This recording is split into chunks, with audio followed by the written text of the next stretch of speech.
Yep, Charlamagne the God. Andrew Schultz. We are the Brilliant Idiots, and support for today's episode of Brilliant Idiots comes from Squarespace. Whether you need a portfolio to showcase your work, a store to sell your products and services, or a blog to share your thoughts, Squarespace gives you everything you need to make your next big move. Start your free trial today at squarespace.com and enter offer code IDIOT at checkout to get 10% off your first purchase, plus a free domain. Make your next move with Squarespace. And also go to brilliantidiotsmerch.com. Salute to High U Clothing. They are really bringing it. Like, I'm seeing people sending me pictures of Dick Talk t-shirts. And girls are like, my husband wants me to cook dinner in just this. Yes, boo. That's sexy. It's love. You know, I saw Andrew with the Brilliant Idiot ski mask on Fox News, baby. On Fox News. I'm going to be honest with you. White people look way more menacing in ski masks than black people. Because you can really see our mouths clearly. At least with black people, you know, okay, maybe he's making some type of fashion statement. With a white person, it's like, maybe he might just want to rob me. Wait, that's what you think with white people? Yes. Maybe you have the exact opposite prejudice as most people. But that's my worldview is different because I'm like, all right, a black dude in a ski mask just walking down the street. Okay, I've seen that before. Yeah, exactly. White dude in a ski mask, I'm like, whoa, wait a minute. We might have a problem. Listen, white people don't get cold. Exactly. What is this about? He's got on short pants and a tank top and a hey, ski you mask. wear cargo shorts. 20 degrees out? What the fuck? That's right. When you see white people acting really cold, they're on drugs. Something's wrong. Yeah, something's wrong, man. Something's wrong, man. But go to brilliantidiotsmerch.com. You know, buy a hoodie, some socks, whatever you want. And please pre-order my book, Black Privilege. Opportunity comes to those who create it. It's in bookstores. April 18th. You can pre-order at Amazon. I would tell you to pre-order at Barnes & Nobles, but I don't know if I'm going to have issues with Barnes & Nobles yet. Why? I'm going to know after the day, so I can't really talk about it right now, but trust me, if it goes down the way it seems like it's about to go down, we got issues with Barnes & Nobles. Really? Why? Absolutely. What? Can we talk about it or no? I don't want to speak about it too much because I could have all my facts wrong. I could be being lied to. It's like a lot of different stories coming from the book publishers and Barnes & Nobles and what Barnes & Noble said and what the book publisher said. So I don't know exactly what is what yet. Are they pulling like a Marilyn Manson Walmart situation? Where I'm in Walmart. Black Privilege is in Walmart, baby. No, I'm saying, remember when Marilyn Manson wasn't allowed to have his album in Walmart because it had some crazy... No. Barnes & Noble definitely is carrying my book. They were actually... They ordered the most out of all my books, but it's more so about me making appearances at Barnes & Nobles. Yeah, we don't have to get into it. Yeah, I can't get into it too much because it could all be nothing. Because one thing I'm realizing about grown people, for whatever reason, grown people like to lie. And I don't understand why the fuck we can't just tell each other the truth. We're all grown. How will we ever accomplish anything if everybody's just fucking lying to each other? Charlamagne? Like, it's the dumbest in the world. I had to tell somebody yesterday, I'm a grown man. You don't have to protect my feelings. Just tell me. Like, it's just that simple. Just, hey, they don't want you, whatever. If they don't want me, cool. I'm cool with that. It is hard to not hurt people. We're not hurting. You don't care. You're hurting them by not telling me the truth. Yes, last night I went on a date with this girl. She picked me up in an Uber, right? First thing she says as I sit down is, she goes, oh, you have a short torso. I love her already. Bro, I know. I can see it. I love her already. Now, here's the thing. I do have a short torso. I'm all legs. You watch me on any of these Fox shows? Last night, Kennedy was on with me. Kennedy's towering. Salute to Kennedy. Love Kennedy. Towering over me on Fox. Guess what she says when I first sat down? She goes, ooh, you're all legs. You got a short torso, right? So now... That's a thing? Bro. Women observe that kind of stuff? All women care about is height. That's their looks.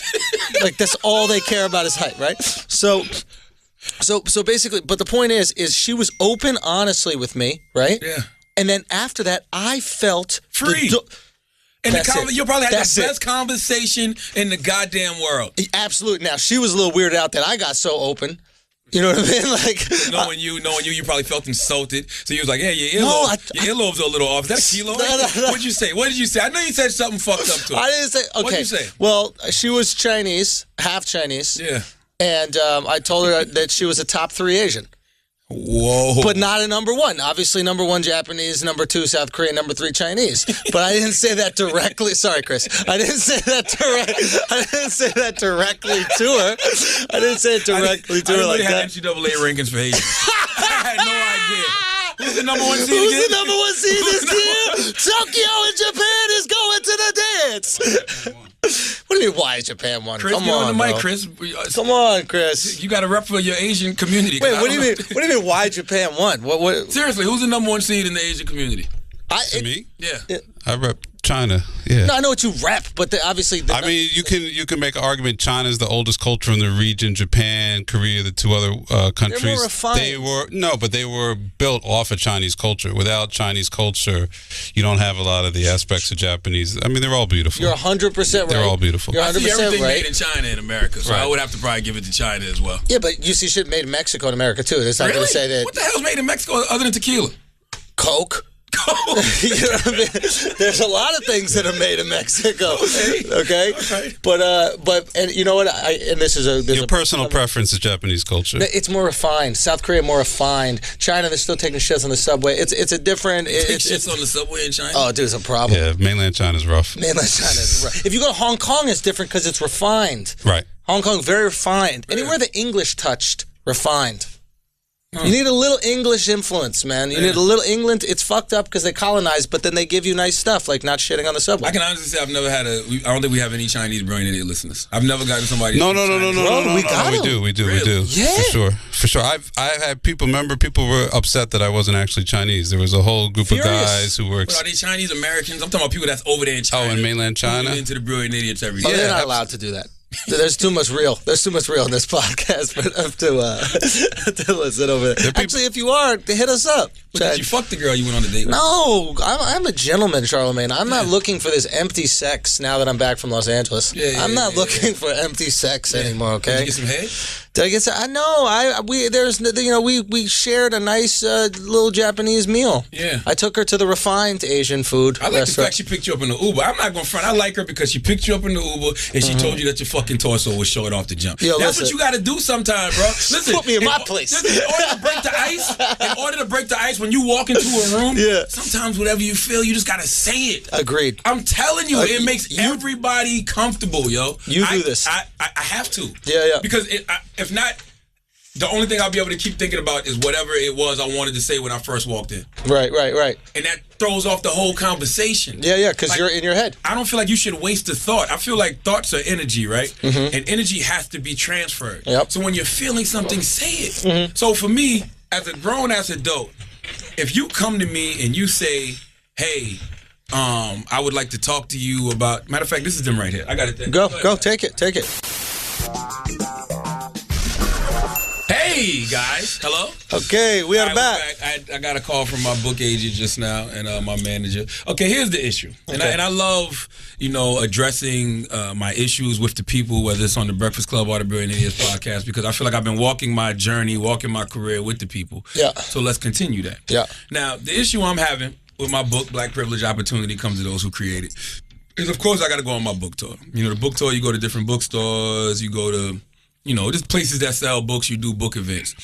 I have been to book events, at like places where they have a moderator and they have somebody, interviewing the author, and you talk to the 100 or 200 people who come there, and you sign the book. And the thing I like about those moderated events, it might be just people that are in the store are just standing around who are like, oh, that was interesting, I'm going to go pick up this guy's book. Plus, I just feel like it's a great way to touch the people. Yeah. Like, I don't want people just to come...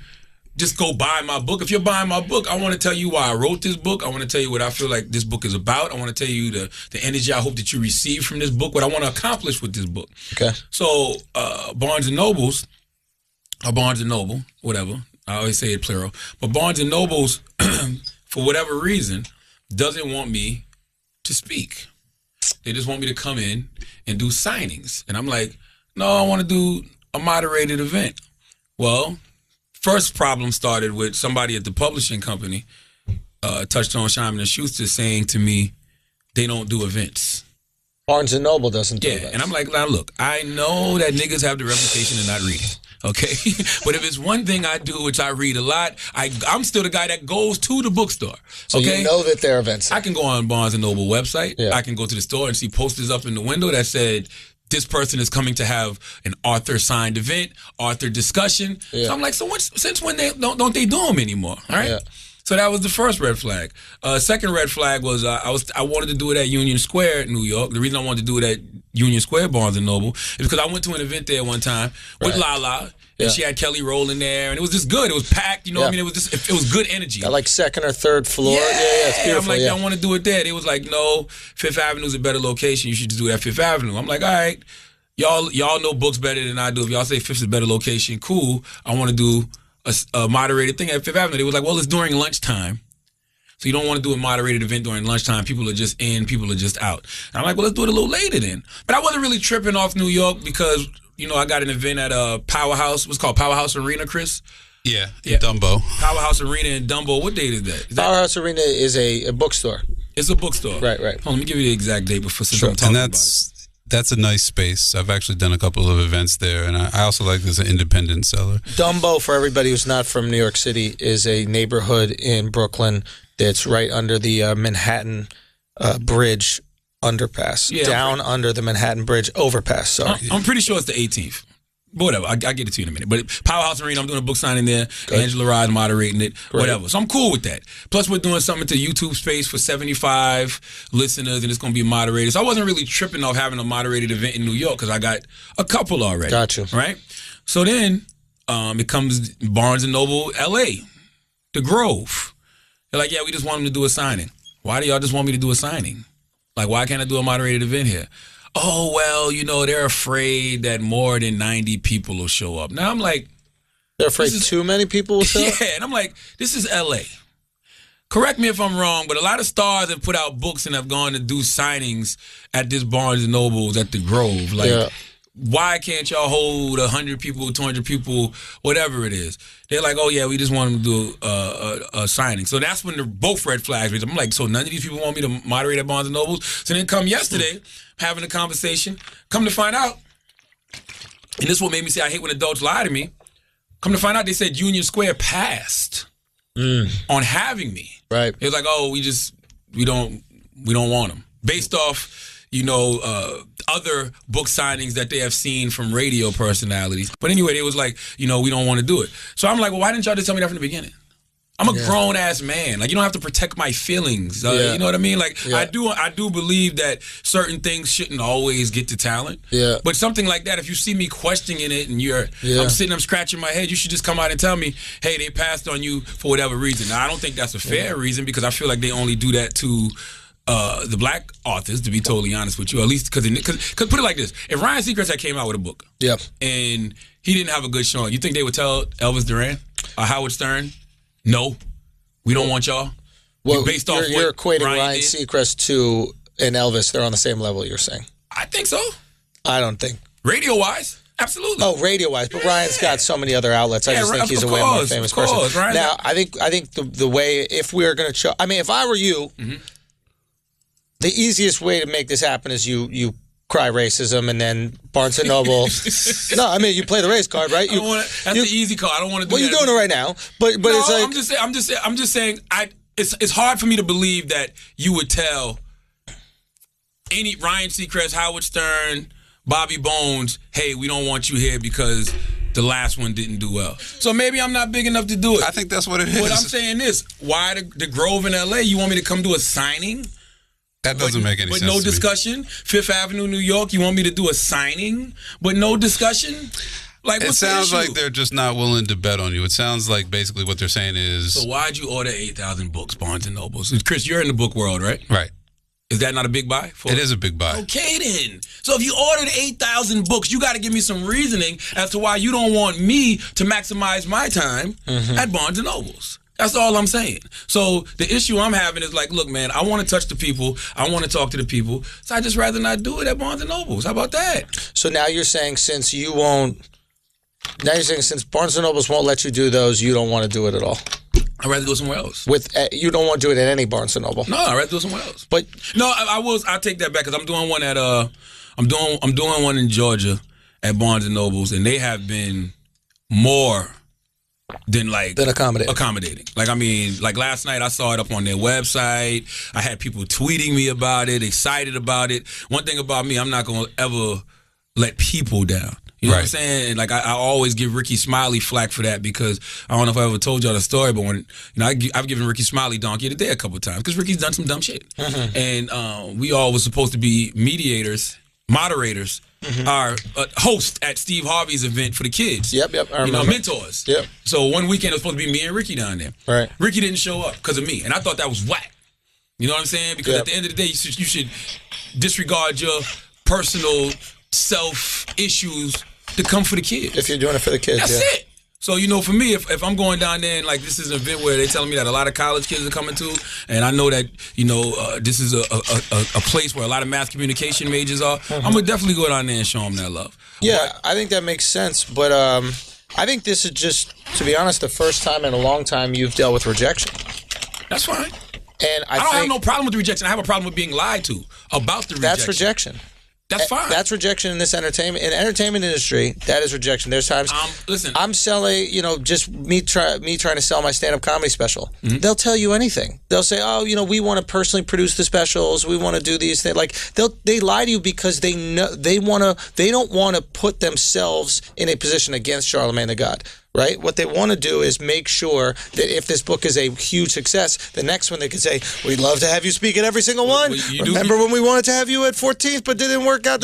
You do realize you're against me as soon as you lie to me, right? But they. Like, I don't know. Charlamagne, we've been in this business a long time. I'm with you, but I deal off simple principles. If you lie to me once, I'm not fucking with you no more. You know why? Because there's too many other outlets. Period. It's too many other. Like, listen, I got nothing but respect. They don't have the leverage that they used to have. I got nothing but respect for Barnes and Nobles. I still go into Barnes and Nobles about books. I'm one of those people who still enjoy going in the bookstore. I like to read. I don't do the Kindles and all that shit. I like reading my books. Sure. But guess what? I go where I'm celebrated, not where I'm tolerated. Here's my thing.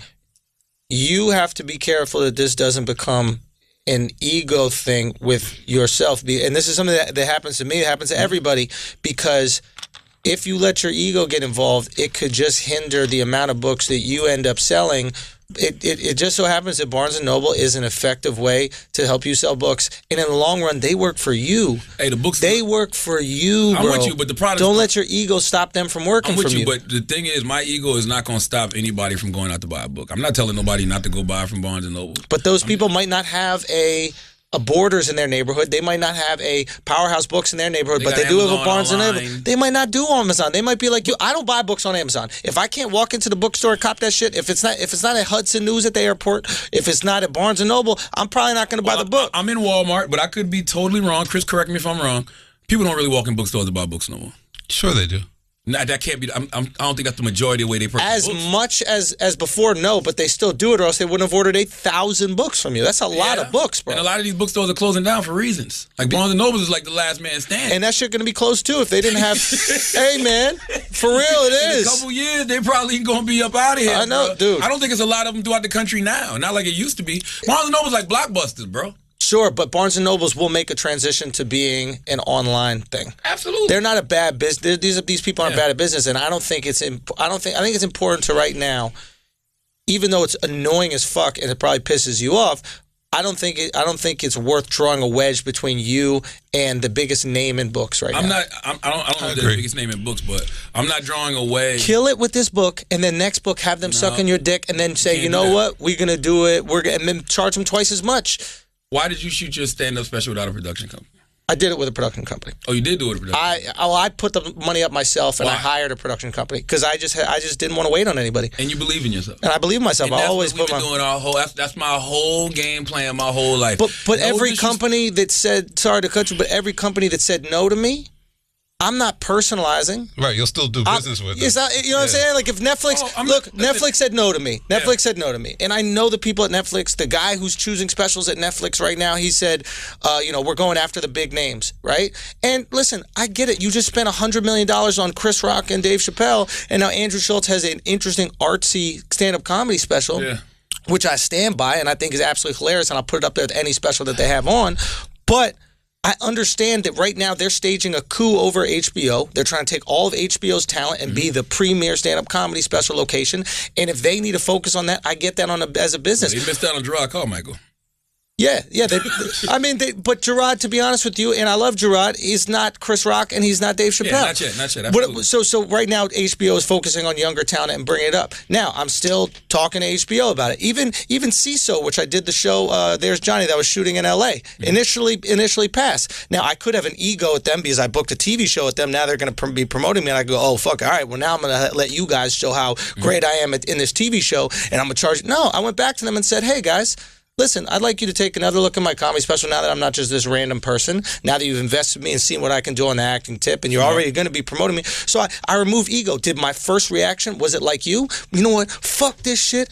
Fuck it. Fuck I haven't said fuck nothing yet. This is my thing. I'm a stern believer that there are no permanents when it comes to business. There are no permanent friends, no permanent enemies when it comes to business. I'm a stern believer in that. But I'm also a stern believer in go where you're celebrated, not where you're tolerated. Absolutely. If somebody can't give me a legit answer, if it was yo, Union Square passed when you don't think they're big enough, you're big enough, I'm perfectly fine with that. Yep. Barnes & Noble's clean on that. What I'm not fine with is my book publisher, somebody not telling me that up front. Just tell me. You got to understand, you're also kind of unique in that you can handle that. I can promise you, having worked with a lot of people, they cannot handle it. They can't. Well, stop being pussy. But that's on the writers. I'm with you, bro. That's a rapist mentality. I'm with Motherfucker told you no, and you won't take no for an answer. Bro, no, they're just too sensitive. A lot the people in this business, bro. Very sensitive. You know the artists. You know the people in this business. They would rather believe the lie because the lie satisfies themselves. Listen, man, I learned that from being in these streets and motherfuckers coming up to you with their mixtapes, bro. Like, sometimes you just gotta tell a motherfucker, I ain't listening to that shit. You gotta tell a motherfucker they got a short torso. You got a short torso, motherfucker. Or if you do listen to it, I've given the people the benefit of the doubt and listen to it. Yo, this is the biggest thing. I swear this happens all the time. Guy gives you his music. You haven't even listened to it. Or maybe you did listen to it, you didn't like it. Guy goes, yo, man, what you thought of my music? I've seen DJ do it 100 times. Nah, it was all right. It was dope, yo. It was all right. So the next question, so yo, you gonna play my shit? You could have nipped that in the bud by just saying, nah, that shit wasn't hot, man. Yep. That shit was whack. It's hard to say that to someone's face. It ain't even gonna be no other, word. Yeah. Damn, man. So what you think I need to do better? Get a job.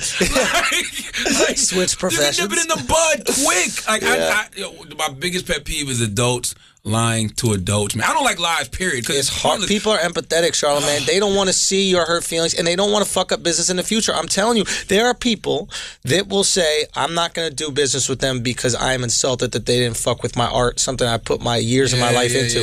You might not be one of those people, but there are people out there, trust me. I know comics. Jim Gaffigan refuses to perform at the Comedy Cellar. Now, Jim Gaffigan? Jim Gaffigan is Jim's kind of big, though. Jim's one of the biggest comics around. The Comedy Cellar is undeniably the best comedy club in the entire world. It is my favorite place to perform. It is my biggest achievement in comedy, getting past at that comedy club and performing in there weekly. Love that place. Jim Gaffigan apparently refused to go because maybe early in his career they said no to him or some kind of shit. He holds that grudge now as an internationally touring act and one of the top 5 acts in the world. Seems to me like he's doing fine. He's doing fine, but my point is that's what happens to these people that are sensitive. You say no early in their career, and then they just go, well, you know what, fuck it, I'm not going to work with you. When in reality, Jim, it only hurts Jim. But you got to ask Jim, how did they say no to him?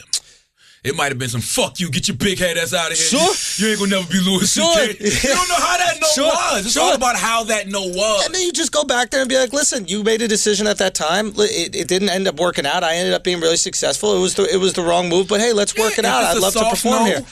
Listen, it's nothing better than getting a soft no and hearing that somebody didn't believe in you. Yeah. And then you blow up and come back later and let everybody, especially if those people are still working there, letting everybody know, well, somebody here didn't know shit, did they? Yeah, it motivates you. These people working for you who don't know shit. Bro. That's what you do. You look at the head of the company and you say, you still got these people working for you who don't know shit. Now, mind you, I love it because that's why I love doing new things, because the book thing is new for me. This is my first book. Right. I shouldn't get 5-star treatment. Like, I should have to earn my way into this book space the same way I earn my way in the radio space. So then keep that in mind. Space. Absolutely. But let's be clear. Yeah. This is the same way I've always been. Okay. With radio and TV. You fuck me over. I'm not even going to say they fuck me over. But if you show me that you got some resistance towards me, you don't want to deal with me, I'm cool. I'm going to figure it out. So all I'm telling Barnes & Noble is, Barnes & Noble, God bless them, I just want a real reason. Maybe maybe my publishers are lying to me. Sure. I don't know who's lying. I just want a real reason from Barnes & Noble why y'all would just rather have me go do signings and not discussions. Yeah, That's why all. don't they want you to talk? Maybe they're worried that you're going to say some foul shit inside Barnes & Nah, Noble. they just don't want to commit That's the happened. resources. That's reasonable. all it is. That's I don't think it's Maybe. more. I disagree with that, Chris, because I don't think it's more resources to have him sign than have him speak. I mean, what's the difference? Plug in What's a the microphone. difference? I think literally it could be something as simple as, "Hey, you say wild shit. You're going to talk about wild shit. We've read your book, or at least pieces of your book, and you talk about some explicit things going on. We don't want that happen when we got 90-year-old Jewish ladies walking around Nah, I don't here think that's getting it, man. cookbooks." Chris, The book I industry agree is with desperate, Schultz. man. They No. want to sell books. I've had this before. It's all about They're going sales. to sell the about- books regardless. It's all about sales. I've had it before. Worried about what Charlamagne gonna say. I don't know. I just think it's kind of, it baffles my mind, and everybody feels this way. By the way, Yeah. Honestly, you know what it could be? It could be a security issue. Yeah, that's it what I could mean. be you've been attacked before outside the radio station. And they go, do we have to beef up security? Do we have to is somebody going to try to attack him in Barnes & Noble? The last Bobby thing that Bones we has want been is an attacked attack. outside of the radio station too. Bobby Bones talks about 2 attacks in his book. Sure. So I mean, I just think Barnes & Noble wants to sell books, and if they think they can sell X amount of that books, wouldn't make any sense they'll dedicate because, resources to it. That wouldn't make any sense because they're going to have you do a signing. So once you're in the store, once they're willing to have you in the store, it's not security. It's just what you could potentially say. can we just all agree this don't make no sense? Well, why? That's all I want to know. This Why- is what you got to understand. And I know this is shocking, right? But like the high up like CEOs and executives in these, they don't know about hip hop, dude. Oh, I agree. This is a niche thing. To us, hip hop is mainstream as fuck. To these people, it is a niche, tiny little sliver of 'cause they're out of culture. touch like a motherfucker. They're out of Yeah, touch like a Chris. mother. I'm Bro, dealing with- you know, this Chris- is a Chris- big oh, real network. quick. Let me tell you real quick. Okay, go ahead. A big network. I can't say who it is. I was in LA at a meeting, and I don't want to get them in trouble, so I'm not going to say. So a big network had a meeting with ADD about and ADD is a Russell Simmons company. Shout out to Russell Simmons, Sanjay, and all those got a guys show over on there. TV too. Yeah. So basically, they had a big network, and they were showing them what Nobody they did, and like all the other shows. Yeah, And, except for mine. Mine's done pretty well. so, and they sent him a video that they did with Fat Drake. It was a parody about Drake. Oh, we talking about Doughboy. Salute the Doughboy. Right. So they did Fat Drake, and their response to the video was, "Wow, Drake really did gain a lot of weight." I can't believe that. I've seen that video. I can't believe that. Major television network. can't Okay, believe that. so I hate 'em, bro. this is think about fuck, I it. This hate is 'em. what you're dealing with, and they could literally just not know your influence, your effect on the world, who you are. They could think you're a housewife. You know what I call them? They could think you are a real housewife of fucking New Jersey. They got no clue. Speaking of Real Housewives, I did Andy Cohen show last week. I'm doing Dr. Oz today for the third time. I'm doing The View also for my book tour. I'm doing Trevor Noah, The Daily Show for the second time. I'm doing Stephen Colbert for my book tour for the fourth time. Who else am I doing? I'm doing Bill Maher. I'm doing a lot of different Are you going on Mar? Yeah, I'm going on Maher. Have you been on Mar before? I've never been on Maher before. Oh, that's good. That'll be a good combo. Yeah. I'm doing O'Reilly too, right? Yeah, I think I'm doing O'Reilly. So, That you have to be careful with. yeah. So I mean, I'm just saying, like, look, I am fully aware. Everybody doesn't know who the fuck I am. I'm fine with that. All I'm saying is, if you bought 8,000 books, which Barnes & Noble did, which is a large order of books, why wouldn't you want me to speak? Yeah, we just explained why. They're worried you're going to talk about selling crack and fucking getting your dick sucked by white women. Yes, I am. Yeah, well, then that's why they don't want you I'm there. I'm gonna combine the two and talk about getting my dick stuck by crackheads. Well, that's what I meant. Oh, okay. So, yes. Getting your dick sucked by white Absolutely. crackheads. Listen, it makes perfect sense. Let's The pay moral some of the story bills. is buy the book, Black Privilege, Opportunity Comes to Those Who Create It. We're a month and 3 days away. It's in stores April 18th. It's right around the corner. Pre-order wherever you buy books, man. Just thank you. It's 8 principles that I learned in my life that I want to share with the people. And I know that it's going to be a success because it's already a #1 bestseller right now on Amazon. And whenever you're faced with any adversity, it's, you got to get through that Adversity introduces a man to Absolutely. himself. I wouldn't feel right putting this book out if I didn't have any adversity. Like, wow, is this going to be this easy? I'm glad. It's been the story of my life thus far. Let's keep it going. Now, Okay. Have you ever been on a website and thought, this seems okay, but what if there were a TV show instead? Well, you're in luck. Since 1993, the AV Club has produced some of the best pop culture writing on the web. And now, after 20 years of talking about TV, things are coming full circle for the folks at the AV Club because they're getting their own TV show. Hosted by longtime AV Club editor John Teddy, the AV Club show is a weekly dive that invites you, fanatics and casual observers alike, to look closer and laugh more at every corner of pop culture, from TV to movies to music to games and beyond. So get your snack choice and turn on Fusion TV to catch the AV Club, hosted by John Teddy, Thursday, 9 p.m. Eastern. Visit fusion.net/where to watch for details on where to watch the AV Club. That's fusion.net/where to watch for details on where to watch the AV Club. John Teddy has a book in Barnes & Noble that he's doing a speaking engagement about. Really? No. Union Square, 14th Street. Anyway, you got to be careful about O'Reilly. And this is what I say. I think that you should go on O'Reilly, and I think you should go on conservative platforms and talk about your book. But you have to be aware of how people will spin things. When you go on the liberal platforms, you know what they're going to say. They're going to say, oh my God, this is a great idea. You're empowering people. This is beautiful, etc. When you go on the conservative platforms, what they might try to do is use the idea of black privilege to justify their arguments that about hey, black people, but pick yourself up by your bootstraps. You got to get your shit together, etc. So you got to make sure that they don't frame you as one of these guys justifying their ideology, which you might not disagree with. Yeah, I'm shooting all that down from the jump. I mean, my concept of black privilege is simple. I feel like it's a privilege to be black. And the truth of the matter is, I don't have any other choice. I feel like everybody should feel like it's a privilege to be whatever it is that they are. Like, what am I going to do? Wake up in the morning and say, oh, man, this blackness is really holding me down. Even you, what you going to wake up in the morning and say, oh, man, this whiteness is really holding me down. Why shouldn't we have confidence in whatever the fuck we are? Every day. Okay? Every day I wake up and I go, torso, God. This short white torso. I bring my short white torso out of bed with these long legs and I go, how am I going to carry around this white body all day? But I do it. It's simple for me, so it's just like, no, this ain't no pull them up by the bootstraps. First of all, everybody got to pull themselves up by the bootstraps. I don't give a fuck what you think. Everybody has to work towards whatever goal it is that you want. And guess what? If you are in a position to where you can have a father who will give you a loan to get things started, go. Take advantage of that nepotism. Because guess what? I plan to give my kids some money. You know what pissed me off? LeVar Bell, right? I'm watching everybody yesterday, and they're going in on LeVar Bell because he said, I want my sons to have $1 billion shoe deal. What the fuck is wrong with that? He said, you don't want the best for your kids? Like, what is wrong? A lot of people are upset that just never had a dad. You know what? That is a great point. I mean, it is. It's reality. Because if you grew up with a supportive father, like I grew up with a very supportive father, so when I hear LeVar Bell's comments, I'm not offended because I'm like, yeah, my dad would say this to me all the time. Like, that's what dads do. But when people are like, what an asshole, it's like, well, I think you were missing something. Can we let's talk about LeVar Bell for a second. Sure. I was having this conversation with Van. Salute to Van. Because Van kind of is the person that, I guess, put LeVar on the map, so to speak, because the first thing he asked LeVar was, you know, people are comparing your son to Steph Curry. If you go online, they're saying... Oh, that was Van's interview? That was Van's interview. So good for you. Shout out to Van. He's like, people are saying that your son is like Steph Curry, and Steph Curry was 6'5" with athleticism. I would say he's more Jason Kidd, but with a jump shot, a little bit. But great. Great. That's a $100 million contract, right? Oh, yeah. You got that? They get paid. Yeah, absolutely.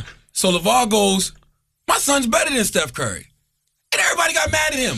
What kind of parents do y'all have? Like, what are your parents supposed to say? Oh, no, Steph Curry will beat the shit out of my son. Exactly. If I'm a father, that's what I can't wait to have a son. I do that to my daughters now. Ain't nobody better than you. There we go. You got to instill that confidence in them. Fuck reality. You have to have that belief that I can go out there and bust their motherfucking ass, win or lose. And if you do lose, you tell your son, don't worry, you're going to get him next time. He's not better than you. I'm telling you. He just got lucky.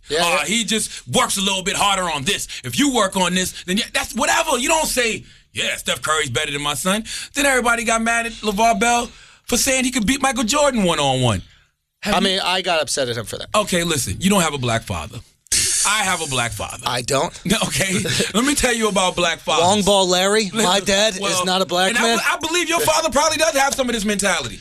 I don't give a fuck who it is.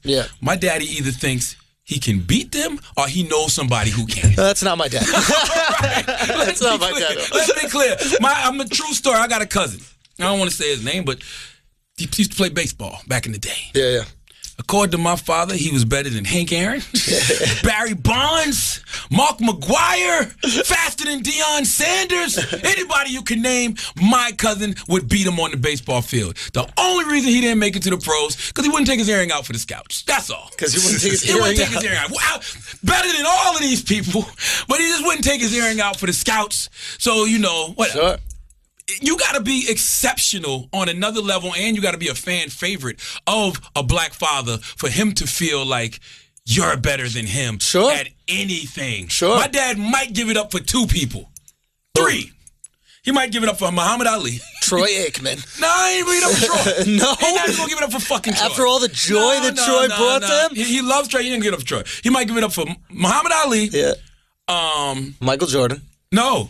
Muhammad Ali, James Brown. Ain't nobody better than James. According to my daddy, James Brown was the first rapper. All right? All these motherfuckers got their swagger from James. Rap. That's what you call that? That ain't rap. That's James Brown, boy. Let's put this on. That's not nationality. You hear that rhyming? Say it loud. I'm black and I'm proud. Like, that's how my daddy is. So, for LeVar Bell to say Michael Jordan could beat him, you got 3 sons. You're not going to sit in front of your sons and say, this man can beat you at anything. Yeah. You're a daddy. So why are people upset?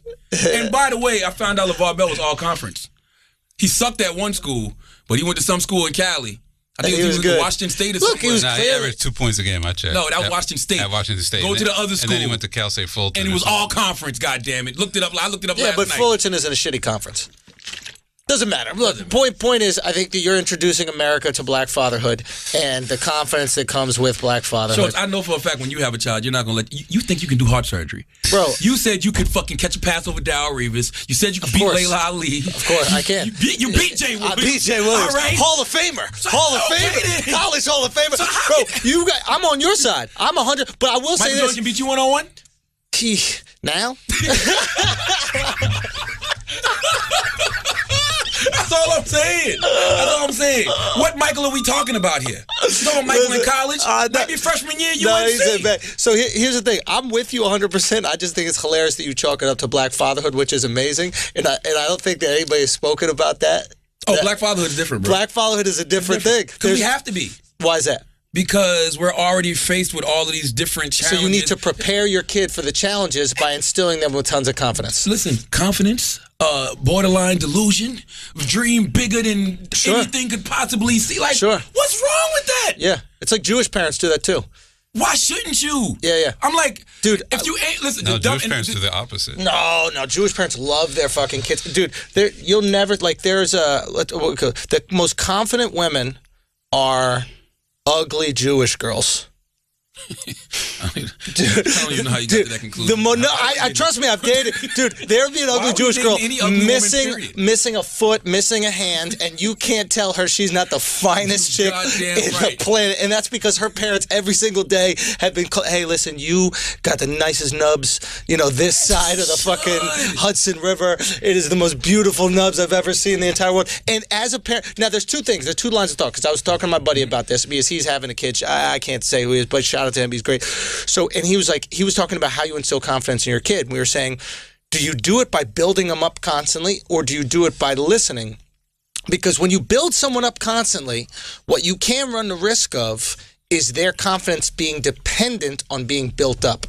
So you want to have kids, you want to have kids that have this unwavering confidence because it comes from themselves rather than a confidence that is necessary to be patted on the back constantly. You're amazing, you're so good. Because they will go through times in life where they won't be told they're amazing. They'll be told they're shit. When they go to the hoop, you swat their shit to the fucking heaven. Gary Vee them. That's it. Yeah. They got to actually beat you. You playing video games, you whip their ass until they actually do beat you. Now, but do you also tell them at the same time that they're great, or do you make them feel important by listening to what they say? You tell them they can be great if they do X, Y, and Z. So you give them a platform for work. Absolutely. You reward work, not nothing. Absolutely. My father used to always tell me you're gonna end up broke, dead, or in jail if you don't motherfucking change your lifestyle. Now, he wasn't telling me that I wasn't shit. Yeah. He was telling me that if I continued to do what I was doing, Right. I wasn't going to be shit. But if I just switch my ways a little bit and start working towards this, I got the potential to be anything I want to be. Would your father reward you a lot with positive affirmation growing up?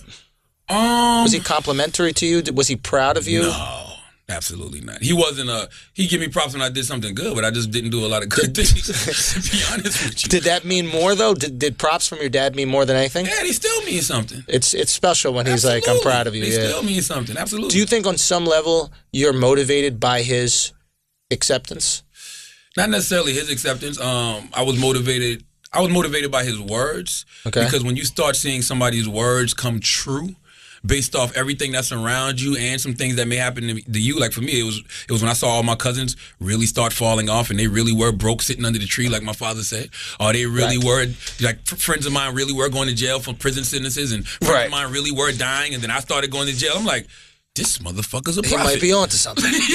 So funny. You think he's a prophet? If you break the law, you go to jail. Exactly. I think he's psychic. Yeah, at the time, you're this like, guy's a genius. At the time, you're like, this motherfucker's a prophet. Then as you get older, you realize, like, no, that is just life. Okay? Right. That's it. So it's like, yeah, I still mean something. Like, listen, man, some of the dumbest advice I ever got in my life, and I talk about this in my book, Black Privilege, Opportunity Comes to Those Who Create It, out April 18th. I had a cousin aunt, and I was sitting in the kitchen, and I was talking about all the things I wanted to do in my life and all the dreams and aspirations I had. And she comes in there, older woman. She comes in there and goes, look, you shouldn't set your goals so high. Because when you set your goals so high and you don't accomplish them, you're going to be hurt. You're going to feel bad. Nah, she's pussy. So pussy! Nah, she's pussy. But that's pussy. But that's people that can't handle rejection, yo.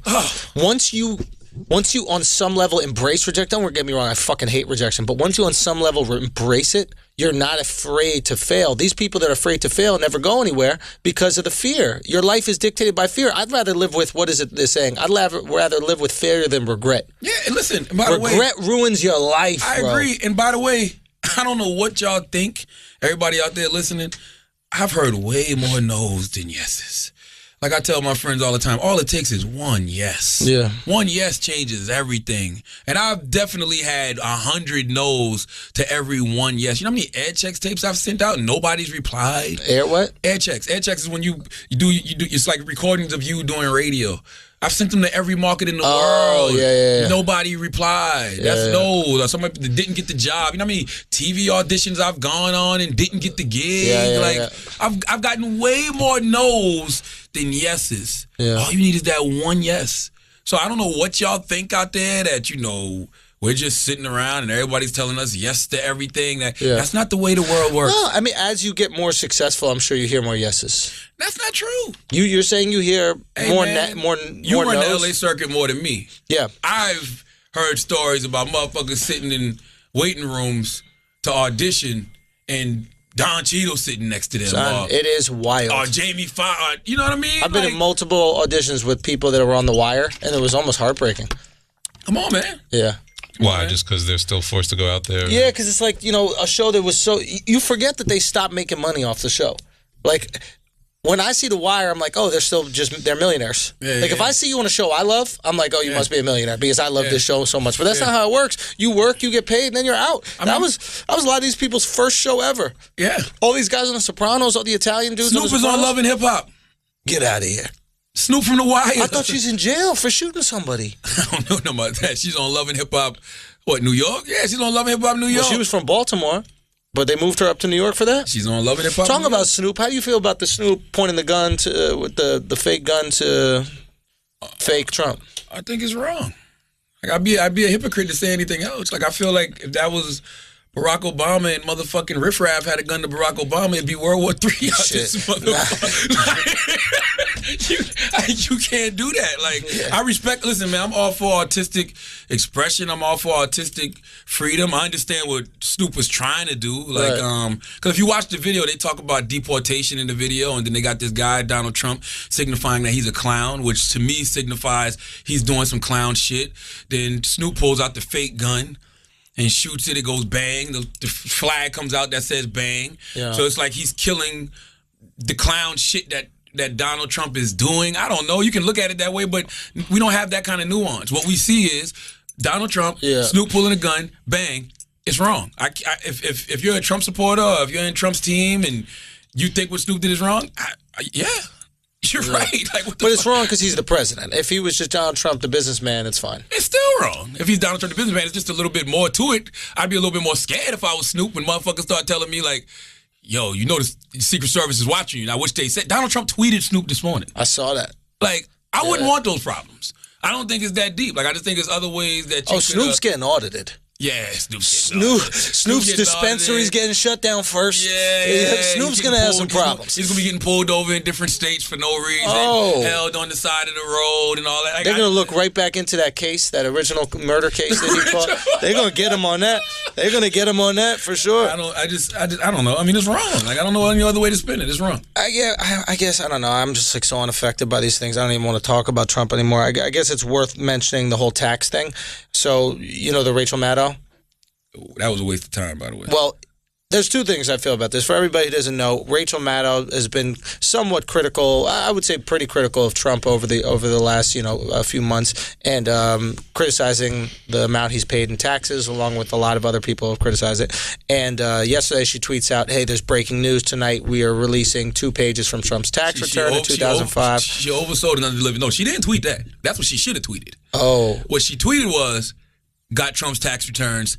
9 p.m. I'm serious. What she should have tweeted was, I ain't got shit. I got a portion of Donald Trump's tax returns from 2005. Tune in 9 p.m. Right. That original tweet was very misleading. So it misled us so that we would go watch this, and then they had a nice commercial break before they released it. I mean, they set this shit up lovely. And then she always does that though. She does. Yeah, she does 20 minutes setting up whatever it is she's going to talk about, and then she goes into. Okay, fair. So that's her natural trajectory. She releases the 2-page from the tax return. Dwayne asleep. She releases the 2-page for the tax return, and it turns out in these 2 pages, Trump paid. What is it? $38 million in 2005 in income tax. How much did he make? 150 or something like that. Paid $38 million. What is that? That's at 25%. Right around that tax rate or something like that. Is that 25? It's like 25%. All I know is, man, I thought it was a total waste of time. I think Donald Trump leaked it himself because it actually put him in. That's what I think. I think Donald Trump leaked the 2 pages. Yeah, because it's distracting from everything. You got Jeff Sessions shit with Russia still out there. You got Steve King's comments. Sure. You got fucking the wiretap that you never fucking. Like Barack Obama wiretapped you, but according to Sean Spicer, Donald Trump said wiretap with quotations, not wiretap, whatever the fuck that means. It's a distraction. And if you look at it, I don't know if it was from that. I think it was from that year. That year, Donald Trump paid more in taxes than Barack Obama, Bernie Sanders, and MSNBC. Which I thought was the illest shit. MSNBC was 24%. Yeah. Barack Obama was 19%. Bernie Sanders was 13%. Yeah. So what I need to know is from all of these motherfuckers. Yeah. How can I pay less taxes? That's what you motherfuckers is keeping from us. Okay? Get in government, bro. I'm talking about you, President Barack Obama. I'm talking about you, Bernie Sanders, MSNBC. How the fuck? But that's just income tax. I don't know what to do. No, I'm saying he paid that in income tax plus their state taxes plus their federal taxes. Hey, just in income tax, that's what they. I know you want a tax break. Fine. Well, then vote for Trump. That's what you want. I think the issue is. We got him. Well, I'm saying next, if you want these continued taxes. I'm starting to look at the bright side. I guess you are. You're about to get that call from Barnes & Noble. Well, welcome aboard. I'm starting to look at the bright side. I see, okay, but that's still not worth, So look, the thing with Trump is, and the reason why I think that he leaked it himself is he leaked just the 2 pages that were enough to satisfies people's appetite for this tax shit. Now, after this was leaked and Maddow took the bait. Pause there for a second. Let's talk about that. Sure. Took the bait. Because I was sitting there watching like, why does MSNBC have this? Why does Rachel Maddow have this? Because MSNBC has kind of been the odd man out in this whole thing. It's always CNN. Sure. It's always Fox News. Sure. Why is MSNBC? I'm like, CNN might have passed. I'm like, Fox News might have passed. Well, Fox would have reported. Hannity would have loved to report this. I don't think so. Hannity is Trump's boy. He would have loved to report the fact that Trump is actually rich and actually pays taxes. And pays taxes at a higher rate than everybody else. Oh, that's a good point, too. Maybe Trump leaked it and knew better to give it to Fox Because it would have spun him in a good light, and everybody would have disregarded it. Exactly. They'd have disregarded like, oh, that's just Hannity something. You need to Trump's give dick. it to the people that hate you. Yeah. And they leaked it, and it was super sketchy the way it was leaked. Like, we don't know how it was, and it was in a mailbox. stolen. It was like some Watergate shit. But It was in a mailbox. you know, fucking Steve Bannon was licking envelopes and sending that shit out right to fucking to Rachel Maddow. But the beautiful thing about it, beautiful thing in terms of strategy, is that now you can't talk to Trump about his taxes. Oh no, You yes, can't can. say shit now. Oh no, you can't. Listen, because you had a liberal outlet admit on primetime TV that he does pay taxes. So now the idea of release his tax return, it's like, I don't have to release my tax return. You stole my shit. You put it out there in the public. It actually proves that I actually pay taxes. But it's gonna make people and dig deeper. you've proved it. You've proved beyond a shadow of a doubt that I have against my will. So now fuck you. I'm not going to share anything with you. You'll probably just steal it in the future. It gives gonna make people enough. dig deeper. It gives enough of a no, because people don't want to be digged. They want their confirmation bias confirmed. You want it, That's how our brains work. They want to know how Trump made money. They know. No, they don't. Nobody They want cares, to know how dude. he made money. They want to make sure that he doesn't have any business ties to Russia. That's what they're really You don't looking want to for. know what goes in a meatloaf. Nah, You don't yes, want to they know do. what goes Yes, in they a do. sausage. If the sausage do. tastes good and the meatloaf tastes good, you just go, okay. I never ask what's inside a McDonald's And I don't patty. know- I don't ask what's inside Chicken McNuggets. I just eat the Chicken McNuggets. They taste Nah, good. they do. And They especially do. if you tell me the Chicken McNuggets are made with all white meat, chicken, organic, whatever. If you tell me that and then I have a little paper that proves it, shit, I'm not asking any more questions. It's going to always be a wild witch hunt for Donald Trump's tax returns. I Nah, it's guarantee done. it. No. That shit's done, dog. Yesterday, everybody was saying, whoever leaked them from the IRS, keep leaking more. Rachel Maddow, that's how she ended it last night. She kept saying, like, we only got 2 pages. Most tax returns are 20 to 30 pages. Somebody like Donald Trump should have way more pages. Where are the rest of the pages? Like, they're not going to stop. That's going to be a never-ending thing. I That think was only it's done. 2005. I think he shut that thing down, or they shut that thing down real quick. And I think Rachel Maddow was both okay. I think Rachel Maddow was Trump leaked the stupid, best. but I of think course he leaked the best. leaked the best one. Of course, but I think Rachel Maddow was stupid, but there's something I respect about it, and it is you've been criticizing this man for months about this tax thing and many other things. You were given an opportunity to share information about his taxes, whether he paid them or didn't, right? I think most people, because the information in those 2 pages didn't add up to what she had been saying, I think most people would have not gone with the story. But Rachel Maddow, to me, showed integrity.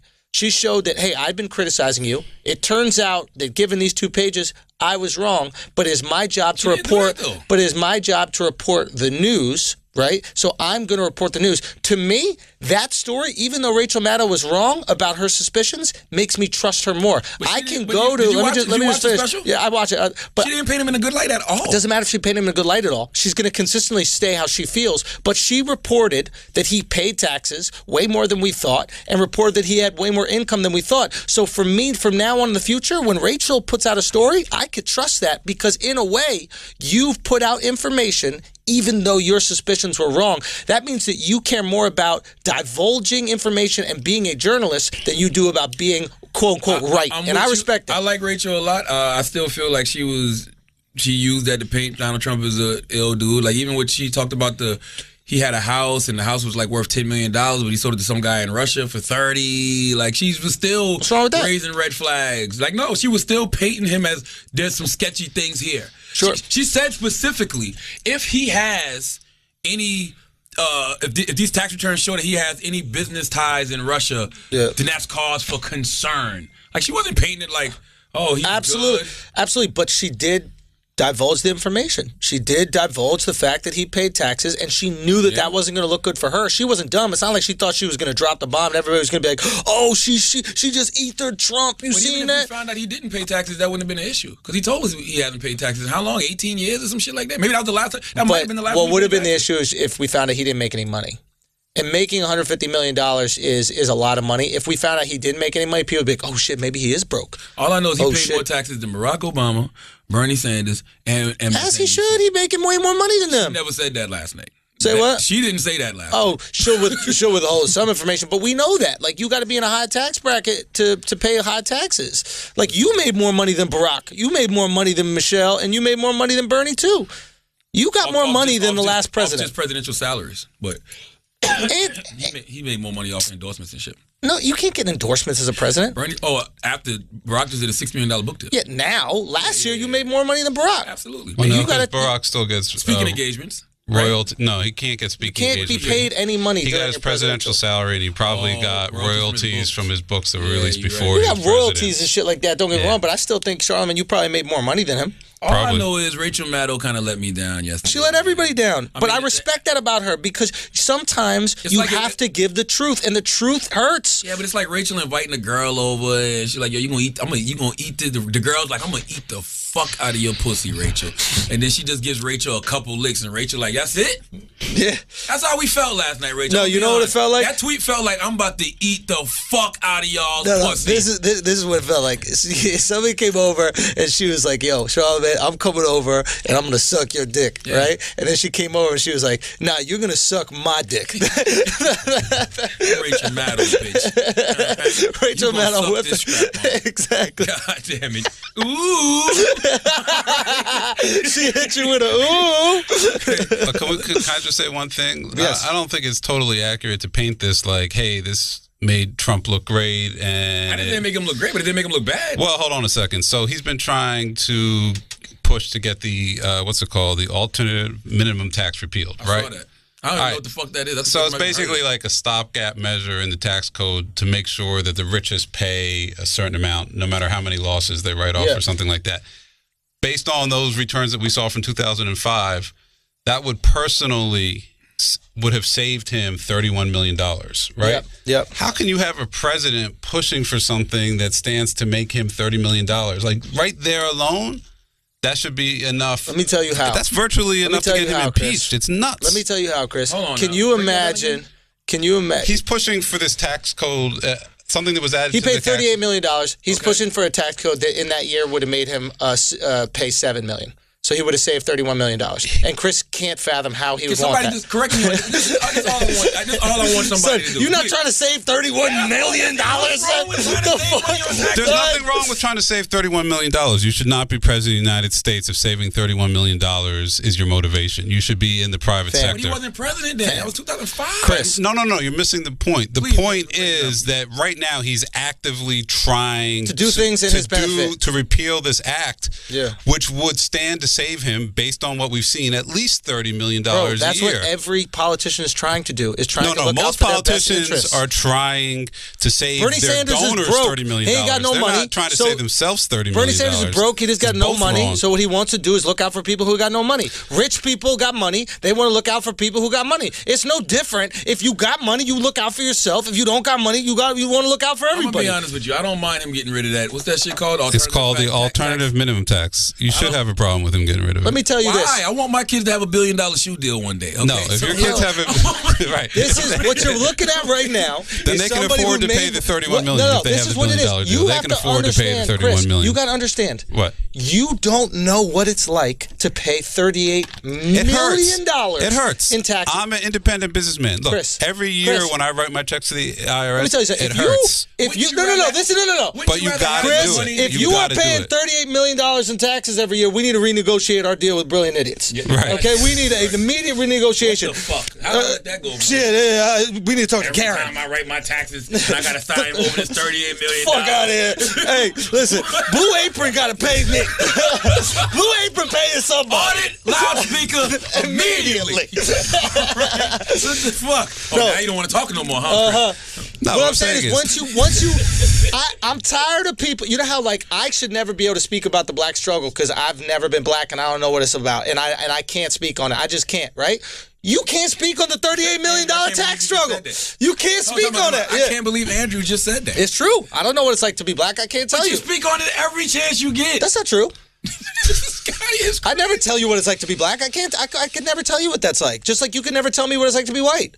You're not white. You don't say I'm what it's not like to be black. black, but you can tell the black community how they can correct and improve themselves. Oh, and I can tell. That. I can Actually, tell one of the biggest criticism of you. I can tell the white. Yes. One of the biggest criticism from listeners of you is Andrew is always trying to tell other people about their struggle. Yeah, of course.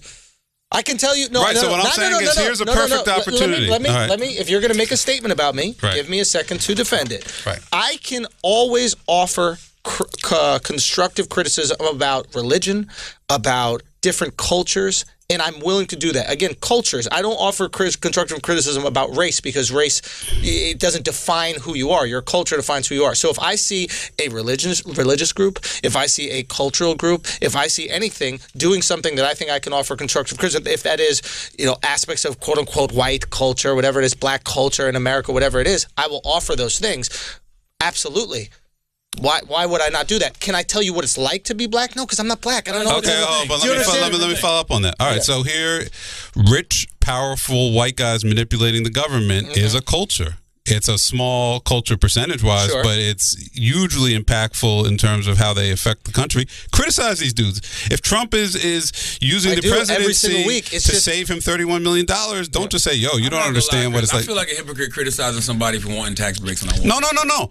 If he wants tax breaks, that's on him. When you run for the presidency, when you assume that position, you're supposed to be looking out for all Americans. You're not supposed to be looking out for the richest 1%. You're not, Chris. Yes, you are. You're looking out for the people that voted for you. No, you're not. Well, this doesn't look out for them either. This looks out for extremely wealthy individuals. No, but this is what Chris often forgets to do is try. You have to try to understand. And often what I get criticized for, wrongly so, but you have to try to understand the mentality behind these decisions. If you chalk up something purely to nefarious acts or somebody's villainous heart, of course it's going to seem bad. You have to realize conservatives, okay, let's hear dead this. Serious conservatives, because I have conservative You're going to try to pitch trickle-down effect. They believe in trickle-down effect. Even though, me personally, I don't. I believe in taxation. I pay more in taxes. I pay the highest fucking tax bracket, and I pay it because I believe in helping other people. I believe that in my soul we need to do that for humans, right? And we need to do that for Americans. Now, that being said, these people have a different opinion on what works. It's like offensive strategy in the NBA. There are different coaches that believe in different offensive strategies. Some of them are successful. Phil Jackson believes in the triangle. You can't tell Phil that the triangle don't work because that motherfucker got rings off of it. Look at the goddamn Knicks record. Right now, the Knicks record sucks, but you could make the same argument for the conservatives. Trickle down maybe at one point in time in U.S. history worked. Trickle down hasn't worked in the past 100 years at least. Well, okay, but that's why Phil Jackson's offense hasn't worked in the past 15 years. That's why but they still believe in it. You understand what I'm saying? Yeah, I'm with you, but I don't know why. Well, because there's a history of success. Also, if you're a small business owner, which you are, right, but you don't have the same amount of red tape as most small businesses do. My family's a small business, which has voted Democratic their entire life. Right. But if you own a small business, you probably would gravitate towards a conservative economic policy because there's less bureaucratic bullshit that you have to put up with when you pay for it. You're going through it right now, as I'm sure you've developing small businesses, and you're having to pay all these people and pay out all these different insurance premiums for all these different things. You're like, how the fuck? Why is this costing me more money to provide jobs for people? That's what conservatives think. If you don't understand what somebody has to go through in order to live their life and create their business, it's hard to be in a position to judge them. That's my point. Be it being black, be it being white, that's a bunch of bullshit. Being a small business owner. Why is it bullshit? I understand why you're saying. No. I want to know. He said something bullshit. I want to know why it's bullshit. Because when you got 1%, I didn't ask you. Okay, all right. Hold on. I will say this. I think you've identified something that people believe, and it's real. I think you're correct. Look, my grandmother died recently, and one of my uncles who definitely voted for Trump pulled me aside at my grandmother's funeral. I was like, listen, man, and this is a working class guy, doesn't have a lot of money.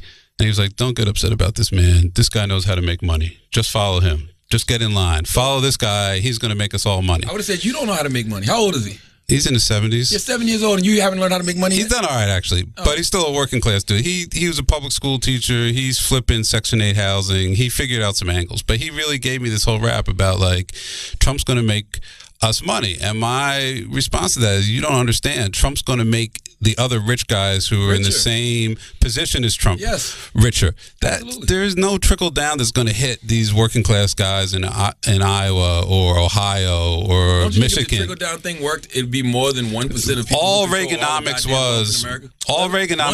was an experiment in trickle down economy. It doesn't work. Let me ask you this question. You're somebody who owns a small business. Yeah. Let's say small business taxes are 40% right now. Okay. Let's say a Trump administration or another Republican, I'm not a fan of Trump, but another Republican said, we want to take small business taxes and bring it down to 10%. do you think that would increase the amount of people who decide to start a small business or decrease? I don't think it impacts it. I think people start Chris, small you are business. being purposely ignorant. No, it's the opposite of ignorant. Because I've started a small business, and I can promise you, up until this very moment, I've never given any thought to the tax bracket of it, everything. I started a small business because I wanted to, because I had a passion about something. I saw an opportunity. And I think 90% of people... You have no brick and mortar costs. On-the-job training. Your mother did not start her dance studio based on tax brackets. She started her dance studio because she had a passion for dance and she wanted to do that in her life. Feeling independent. Now, maybe once that business started, she started paying more attention to tax brackets. Sure, Chris. Nobody starts a small business because of taxes. Chris, you don't know. Yo, Chris, you start a restaurant because you want to have a restaurant. Absolutely. Chris, you sell T-shirts because you want to sell T-shirts. You don't have a real small business. You don't have any full-time employees. You don't really have a small business. What you have is I have an LLC. You have an LLC, but how many full-time employees you got? No, we don't. How many people on payroll? No, I don't have How much insurance you paid? What is your brick and mortar cost? What is your brick and mortar insurance cost? What is your health? How many people you have on Obamacare? I mean, no. I want to go through all this because you're making statements about what it is to have a small business. Now I know because I come from a small business. I know what these costs are, and I used to pay these premiums. I used to pay $3,000 a month for my parents and their health insurance. Yeah. So so you are speaking on having a small business without paying for any of the small business shit. So when I tell you it costs 40%, that taxation is 40%, right? For starting a small business, and somebody's willing to put their life savings into something, right? Right. And you're out here telling me, no, it wouldn't affect at all when you're not paying any of those taxes and any of those costs of a small business. What I'm telling you is you don't know what it's like. Yeah, but what does this have to do with Donald Trump saving himself 30? Yeah, I don't understand what this has to do with what we're talking about. Is when somebody starts a small business, because of passion. They're not aware of all of that kind of stuff. Now, what you're saying is once you do get your small business started, I'm not debating that it's a huge pain in the ass. So I think it's just two different. You're going off on a different What I'm tangent. saying is, if you realize somebody, and I agree with you, most small businesses absolutely are started by passion. But some people start with a franchise. Some people go, you know what, I want to buy a Wingstop, or I want to buy a Subway. Now, when you do that, off the top, you're going to learn about all that kind of stuff. Right. Absolutely, and then off top, and then you start to learn. You go, oh shit, I got to pay 40% in this tax, and then you might take that money that you've saved up your whole life, and you go, you know what? I don't know if I'm going to invest that into a small business. Maybe I'll put that into a home. Now, when you do that, that's totally fine. But when you put your money in a home, you're not providing jobs. You're not paying for people's salary. You're not paying for people's health insurance. You're not increasing the economy in the same way that a small business does. This economy can't thrive off a small business because they create jobs for other people, right? So what I'm trying to say is you can't argue, honestly, with intellectual honesty, you can't argue that a decrease in the bureaucratic bullshit that small businesses have to put up with wouldn't increase people's willingness to open. That has nothing to do with Donald Trump, the president, trying to repeal measures that are going to save him $30 million a year. I agree. Right, there's too much red tape. Right. One thing has nothing to do with the other. Nothing y'all said had any correlation. All right, there's too much red tape for small businesses. Agreed. However, Donald Trump, goddamn tax breaks. Yeah, everybody does. Everybody does. I want my kids to have $1 billion goddamn shoe, and then they can afford to pay that $30 million. But maybe you should explain to people who don't even care about tax breaks what that's like. Because so often we have people who really don't have that much money, right? Saying it's simple. Saying rich people, why do you need so many tax breaks? Simple. So explain that from someone who didn't have money going to someone who does. It's simple. If somebody tells you that you got $1 million a year in salary, chop that in half, damn near. All right? It's just that simple. And you want to know where the fucking rest of your money's going? I don't know, because I don't know who the fuck Iris is. Right. I don't know who Fife is. I don't know who none of these motherfuckers are. I don't know where this money is going. So yes, when you get to a certain level and you're making a lot of money, listen, anytime you see somebody get some money, cut it in half. Now, here's my question to you. Do you think, and this is what conservatives would say, and again, let me get this clear. I support paying more taxes. My whole life I've paid more taxes. I vote to pay more taxes. Now, that being said, I'm trying to understand I'm trying to understand what the other side is thinking, right? And I'm trying to empathize with the other side so I can actually have a conversation with them. Do you think that you work more or less than people that are paying a lower tax bracket than you? Like, say, somebody who has a regular 40-hour-a-week job at Staples. That's a tough one. And the reason it's a tough one because I've been on both sides. I'm just asking hours a week. Do you think you work more or less than 40 hours a week? I work more. So you're working more hours a week. Absolutely. And you're paying more money in taxes. So you could argue that you're being punished for your Making work. money. Now you're talking like a conservative. I'm not mad at that. Yeah, I know. So we just The have more to. money you make, the more money you spend. That's the most basic way I can break it down for you. Yeah. So when I see these motherfuckers that are making extreme amounts of money and they're finding ways to spend less and shit like taxes, nigga, put me on. I don't give a fuck if you're a conservative, a liberal, you on the left, right, up, down, select, start, A, B. I don't give a shit. Now, put me on. Here's the next. But then here's you're the doing next what Trump step does. to You're gaming the system. No, you're not gaming the system. Who gives a shit? They ain't give us no reparations. I'm a minority. I've been oppressed. Okay. I am black. I can game the system. Here's the next step. Now you're in a position where you're making money, right? You're in a position now where you hire people. You have people that work for you. Yeah. You have multiple people that work for you. Absolutely. So not only are you making great salaries, by the way, making good money, right? Now, so not only are you making more money and being punished for it, you're also providing other people with jobs. Yeah. And guess what? Being punished for providing people with jobs. That's why conservatives that's why these rich people that Chris thinks are the biggest assholes are going, I'm doing everything you're supposed to do as an American. I'm putting food in people's mouths. I'm putting shelter over them. Look at Trump's tax returns. Punished for that He's shit. writing off hundreds of millions of dollars. That's going towards his Trump. He writes off everything, man. Right, yeah. I'm like, what? Don't get me on it. You're acting like, oh, this poor guy, he doesn't have anything left. He's written all that shit off. Solomon wants everybody to know to the dollar what you spent. I was a time in my life where I was paying wax out of pocket. For years. Sure. You shouldn't have invented that here, but that's fine. That's the truth. But there comes a point in time, it's like, no. You got to get on payroll. Sure. And you got to start paying taxes like everybody else. Sure. Because this shit is expensive. Yeah. That's just the way the shit goes. So I don't give a fuck what y'all say. The more money you make, you're going to try to find ways to save money. Is it ethical? Is it right? Is it wrong? I don't know. But really the president shouldn't be using. Why not, Chris? Why not? Okay, so what if he wasn't? Why not? Because this is. If he was not the president, I wouldn't respect him. But it is what it is. Why wouldn't you? Let's have an experiment. See, I don't like that. An empathy. I want you to try. I need this more. is what you're doing. You're just as stop trying to have empathy for this guy. He doesn't deserve your empathy. This is the problem. Yes, you're right. You're right. This is the problem. Donald Trump does not deserve your empathy. Chris, what you're doing is what's wrong with the left. No, there's nothing wrong with what I'm doing. What you're doing is you have no tolerance. The left is supposed to be the progressive tolerant side. You have no tolerance for opinions or views that aren't parallel to yours. How many times have you voted Republican in your life? Never in my life. Guess who's been a registered Republican? You. Yeah, okay. So don't tell me I don't understand that side. Don't tell me I don't understand their theories, their philosophies, where they're coming from. I understand it all, and I've investigated it all. I've been part of it all. It's bullshit. What? And it's tricking people. Why do you think it's bullshit? Because the money is not trickling down. This is not about providing more opportunities. This is not about making small businesses easier to run, more profitable, whatever you have. It's about the richest 1% of the country holding on to that money and multiplying it. That's all it's about. And everything else is a distraction to keep people off the center. Out of curiosity, you think that there is something ethically wrong with paying a higher, you think it's ethically wrong to pay more in taxes when you make more money? You think, to pay the same, okay, let me phrase it. You think there's something ethically wrong with being rich and paying the same amount in taxes as somebody who's middle class? You think there's something ethically wrong? Are we talking percentage-wise? Percentage-wise. I don't quite understand. I mean, what are you trying to set up? My point is, you think that there's something wrong with the fact that they want to lower their tax rates.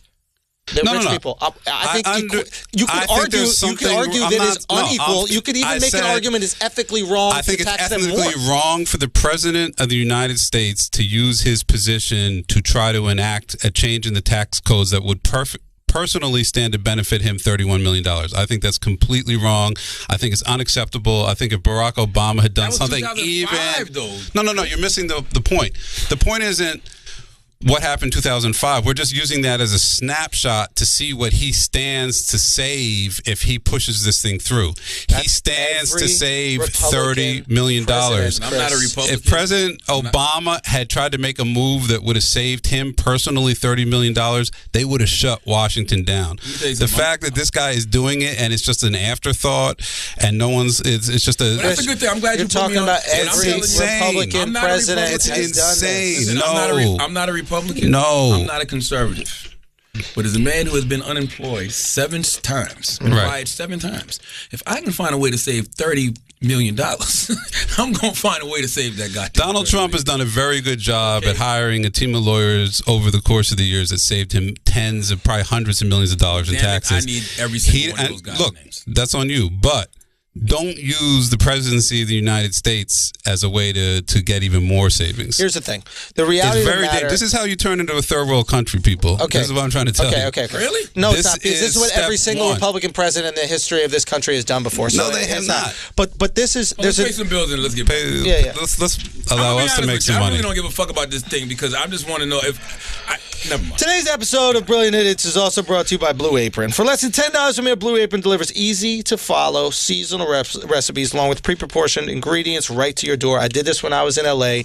It was absolutely amazing. Big box comes. You got food inside it, already pre-prepared for the meal, everything down to the fixings. They have these, like, always stay cold, kind of like freezer ice packs. things. I've been saving my ice packs too. Yeah, dude, it's great. Yeah. Then they keep the meat frozen. It's amazing. So no more overspending at restaurants or high-end grocery stores. With Blue Apron, you can prepare delicious, memorable meals yourself in under 40 minutes. Blue Apron has partnered with over 150 local farms, fisheries, and ranchers across the U.S. to ensure that all their ingredients are the highest quality. It's delicious quality food that you can feel good about. Some of the upcoming meals available in March include salmon piccata with orzo and broccoli, pork chops and miso butter with bok choy and marinated apple, vegetable chili and baked sweet potatoes with crispy tortilla strips, spicy shrimp coconut curry with cabbage and rice. I love that. I made that actually. Yeah. It turned out pretty well, I will say. I love me that. So check out this week's menu and get your first 3 meals free. Did you hear that? Free. With free shipping, that's another free, by going to blueapron.com/idiots. And I would also say that each of these meals, I can kind of turn it into about 3 or 4. You cook it once, but like you can stretch it out if you need. Yeah, I mean, I also have a family, so like if my kids like it, you know, it'll go in maybe 2 servings. But like if it's just for you, like if you're a single guy, this would definitely be the better part of a week. That's what I do now. You just stretch it out. If I'm making food at home, it's got to last. I can't do this one meal stuff. Right. Incredible home cooking has never been more attainable thanks to Blue Apron. So sign up today. That's blueapron.com/idiots. Blue Apron, a better way to cook. I wanted to Russell Simmons real quick too. He posted my book. And he put those who created can have it. Thank you, Real Charlemagne. I don't know who that is, but for creating this excellent read. But he added the wrong person? Yes, he did. Maybe if you were famous enough that Russell Simmons knew your Twitter, you'd be able to be in Barnes & Noble. They didn't give Russell the Union Square either. I would point that out. They didn't give Russell. No, last book we did. We need to get Union Square. Shut the fuck down. We had to go to what's the one down in Tribeca? You know the one I'm talking about in Tribeca. They wouldn't give Russell Simmons Union Square. Barnes & Noble. What was the book, though? Was it like some vegan shit? Yeah. Yeah, nobody wants to. I'm not gonna lie. I'm surprised y'all got anybody with that. So, did that book sell well? No. The one... I did all right. The one that actually, out of all of them, the one that did the best was the meditation one. You better get some tax cuts, Chris, from what I'm hearing. Why? Look, there's an interesting New York Times article. I'm going to post it on my Twitter, and I'll post it on my Instagram so you guys can see. And it's about why people believe obvious things that they know are untrue. Why do people believe obvious untruths? Because they want to believe them.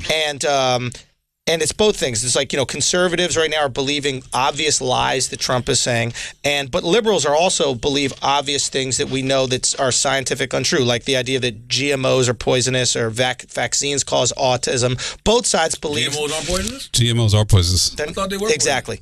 So there's no science that points to their being. There's actually a big suit coming out against Monsanto or whatever it is today. Monsanto. Yeah. So we'll get to why this is now. I'm not taking my chances on that GMO. So check it. So here's a perfect example of what this article. but what this article talks about. We'll get to the GMO thing in a second. But real quote from the article is, such accounts make us feel good about ourselves, but they are misguided and simplistic. They reflect a misunderstanding of knowledge that focuses too narrowly on what goes on between our ears. Here's the humble truth. On their own, individuals are not well equipped to separate fact from fiction, and they never will be. Ignorance is our natural state. It is a product of the way our mind works. We know things, but we don't truly know why. Okay? For example, why are GMOs poisonous, Chris? Because of the chemical, I don't know. Exactly, you don't know. Now, why? Exactly. I believe they are. Exactly. So, but hold on, no, fuck that. We'll go fuck further. That. No, time out. He tried to shoot the shot. Yeah, but then that shit got blocked. Exactly. So, but you couldn't tell Chris right now. You can't tell Chris right now that GMOs aren't poisonous. Articles. Can I just say this? Even though you have no fucking clue or any proof to back up the fact. No, I do have a clue. I don't have it at the tip of my tongue. You don't have that shit at the back of your tongue. You don't got the side of your tongue. You don't got your esophagus. You don't got that nowhere. Hold on, didn't you write a book about the importance of being vegan? Yeah, but that's not connected because, I mean, in some ways. So the whole thing, how do you pronounce the name of the company again? Monsanto. So they've basically cornered the market on seeds in this country where it's literally illegal to plant a seed that doesn't come directly from their stock. It's not true, but it is true. You got to do heirloom stuff, and it's a whole. They've made it. They're a terrible company. Chris, I don't have the information at the top of my tongue. I believe their products are harmful, and that's just my opinion. So the point is why you don't know why, and it's not your fault. You're part of a natural. For example, we know that Earth revolves around the sun, right? Does it revolve around the sun? Why? Earth through gravitational pull? I don't know. What is that? Exactly, you don't know. No, so, but it's like exactly. you throw 300 shit in. Smoking causes cancer, right? Yeah. Why? Because there's nicotine. Do you know? No, nicotine makes it addictive. Another perfect example, right? So what I do on a weekly basis, what I try to do at least on this show, is I try to research why when I come in here with my opinions. Now, a lot of times people don't even care about the truth. Right? They actually just care about satisfying what this article said, what's in between our ears. What we have our confirmation bias. I think that the GMOs are bad for us. If I read an article that says they're bad, then they're absolutely bad. Or the flip side of that is if you don't have any clue about the subject at all, and the first thing you hear about it, you accept it as it is. Yeah, absolutely. Like if you didn't know anything about GMOs, it's the first time hearing about GMOs, and you hear GMOs are bad, you're gonna be like, oh shit, well GMOs are bad. And then when somebody asks you about GMOs later, in your mind you're like, oh yeah, those are bad. And you have no clue why. You're 100% right. But that's why I have a chapter in my book, and I talk about how the know-it-all knows nothing. Like, you should always be receptive to learning, because I do agree that we are all in a constant ignorant state. And as soon as we think we know everything, we don't know shit. I just heard a great TED talk about that, and they talk about what science is. Science literally is just a group of people coming together to say this is what something is. They come to a conclusion about something. That's why science can constantly change over time. That's why they keep revisiting things and keep asking more questions over and over, because there's really no factual evidence to anything that they claim is scientific. Right. Like when somebody says it's a scientific fact, that just means it's a scientific opinion. No, that's not true. Yes. Listen, I could be quoting it wrong. You're probably talking about theory. There's a difference between theory and fact. If there's something that is factual, then that is a fact, and we know that to be true. 2 + 2 is 4. That's what it is.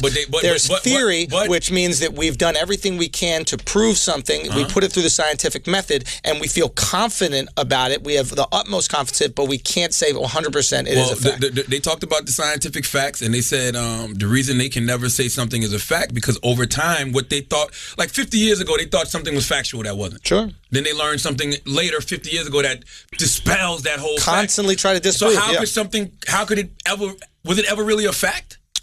I totally understand your argument. You make a great point, is that, we think things are facts all the time. But I think that if you talk to true scientists, like I think if we sat down with scientists, they wouldn't say everything is a fact. Like they wouldn't say GMOs cause this is a fact. They would say it's a theory. I bet they would even go so far as to say that they don't even know if we're causing global warming. They would say it is a very strong theory that we believe 1,000%. We would bank on it, but they can't say it is factual because there are fluctuations in the temperature of the planet. It was all scientists having this conversation. They literally said, we get together, we share our ideas, we share our theories, and we come to this conclusion, and we say this is what it is. Sure. Based off science. Sure. That's what they say, based on scientific at least they have science. What this article is basically sharing is something really interesting about human beings, why we're different from animals, right? Is that we have intellect for human beings is shared. It's not unique. So if you compare like children to like chimps are better than children using their hands and like on spatial tasks. But what they're not better than is coming together to actually do a project. So what human beings, the reason that we've out-succeeded all other animals is because you can be an expert at one thing, I can be an expert at another thing, Chris can be an expert at another thing, and then we bring all this unique talent together to make it. So when we build a house, you might be the wood expert, I might be the cement expert, Chris might be the roofing expert, right? I don't question your expertise, you don't question mine, and I don't question his. Now the problem with that shit is, while it allows us to build these great civilizations, we also get caught up in the collective consciousness, which means sometimes you say something so confidently, I just believe it. So they did this cool study where they had these glowing crystals, and they brought these one group in, and they say, hey, do you know why these crystals are glowing? Just to let you know, no scientist on the earth has ever been able to explain it. And the people, everybody in that group goes, nah, I don't know why they're glowing. Then they brought another group in, and they said, hey, scientists have explained why these crystals are glowing. Do you know why? And everybody, like a light bulb inside. No, everybody in that group went, oh yeah, I think I've heard why they're glowing. I think it's something because phosphorescent. Same crystals.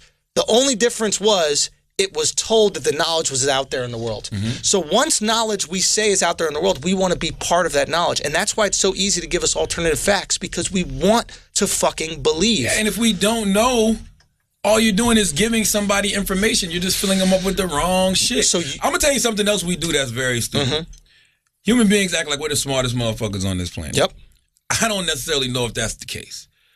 Just because we can talk, just because we can motherfucking build shit. Yep. Can you survive in the jungle? Real talk. You know what I'm saying? Yeah. Like, could you survive in the fucking jungle? The mic just broke. Like, I was watching, like yesterday I'm driving. Right. It's just a screw underneath thing. Yeah. A deer shot out in front of me. Right. Don't swerve. I didn't. I slowed down. Then another deer shot out in front of me. And I saw the other deer hesitate, right? When it saw the first two deers pass. When it saw me pump the brakes, it took its shot. I was like, yeah, that's smart as fuck. I'm serious. You think deers haven't learned how to avoid getting hit? Like, you think they just No, they haven't. That's the whole reason they have the saying, like a deer in the headlights. That's not true. Well, man, I almost did a deer. Maybe you're going too fast. I was. But Exactly, because if you pump your brakes, if you give a deer a chance to get the fuck out the way, he's getting the fuck out the way. Right. Even if you're driving at night and your lights are on and that deer gets caught in that headlights, when you pump your brakes, it's going to stop and keep going. It's just as startled as you. Right. Think about it. You're driving and you're startled because you see a deer jump out. This deer's like, oh shit, where did this car come from? It's the same thing. Yeah, no, you're right. So I don't know why we act like animals are just naturally dumber than us. They are. But better in certain areas. I wouldn't call them dumb. Yeah. No, you're right. You know in certain areas, way better than us, and in certain areas, they're dumber than us. But they don't need I wouldn't call it dumb, though. But my point is, deers don't need to be good at basketball because it doesn't affect their life. But they're really good at differentiating between which plants are poisonous and which aren't, because that shit way better than us, probably. Absolutely. You know what I'm saying? Yeah. So you have specific intellect. It just so happens that with, when it comes to human beings, we're willing to be ignorant, and we're willing to believe everything. Now, here's the thing. Once we know that about ourselves, we can stop and go, wait a minute, I got to do a little bit more work to decipher how I should feel about this situation. I shouldn't just go, okay, GMOs are bad because I read an article that GMOs are bad. I should actually do research on my own to figure out if GMOs are actually bad. Well, you can also say, without knowing the details, I couldn't fire right back at you why they cause cancer, but I know just on a very basic level that vegetables grown naturally are better for you than vegetables that have been genetically modified. I think the smartest thing in the world is to say you don't know. No, that's a fact. I mean, it's got to be. Screw that in a little more so it doesn't. How can it not be true? I will say this: if you've ever eaten real vegetables, as opposed to GMOs, they absolutely taste different and they make your body feel different. So if I'm just going off natural instinct, and that's the other thing we don't do enough. We don't just listen to our natural. I say it all the time. We don't listen to our natural instincts. Yeah, our body will tell us. You eat vitamins every single day. Those aren't natural. Those are processed. And they're not. And they're not as good for you as actually eating vegetables or other natural sources of nutrients. So why did they create GMOs at the most fundamental level? To make money. That's it. It was they were created. I tell you all the time. I love make more money. I love Anguilla because it was also done so that pesticides wouldn't kill the crops. right? That makes you make more money, but it also And you can say the crops are sturdier, and you'd be more likely to be able to feed poor people in the case of a famine in other countries. But at the end of the day, it's about making more money for big agriculture. Whether or not it's pesticides or the bullshit in the GMOs, it's still chemicals on some level. But I love Anguilla because when I went to Anguilla over New Year's, I'm asking for crawfish. You know what the guy said? You don't have no crawfish. We haven't, sent the cages down there to catch any. There's really not that time for crawfish. Seasons. Like they wait. Yeah. Me and Chris had this conversation before. Yeah. There's a reason shit should be seasonal. Sure. You shouldn't go into a grocery store and see watermelons all year round. Yeah. You shouldn't see What you mean there's no avocado in February? Yeah, exactly. Like it should be in season. I need my Black History Month guacamole. Fucking Super Bowl's in February, goddammit. I need my this dip. But all I'm saying is shit should be in seasons. Like we should not live in a country where you can get anything whenever you want. It's dangerous. That's dangerous. We're killing ourselves. See, that's another thing. We're saying something crazy like we're killing ourselves and what's dangerous, but maybe it isn't dangerous. For example, we make hydroponic marijuana. Maybe you can make hydroponic avocados. Maybe you can do that with these things. Yeah. I don't like that either. I've said that before too. Yeah. I like dirt weed. I like that shit that I can see. I'm with pick from the bush. For sure. I don't like cloning anything. Sure. I really don't. I hate that shit. We're really on some Black Mirror shit. I've been said that. Like I don't want anything that's made anywhere. Yeah. Grow that motherfucker. You Yeah. know, West Virginia, man. When we went to West Virginia years ago, I've told y'all this story before too. The best meal I ever had in my life, man, because everything we ate, they either grew or killed themselves. We had bear shoulder, we had squirrel dumpling, we had peas his mama grew, showed us in the garden. That meal was so filling, and it gave me so much energy. You don't get that when you eat a lot of shit in America, man. That's just the truth to the matter. Home cooked meals are way better. That's why I like going to Whole Foods. I like, at least tell me my shit is organic. It lie to you. Better. Yeah.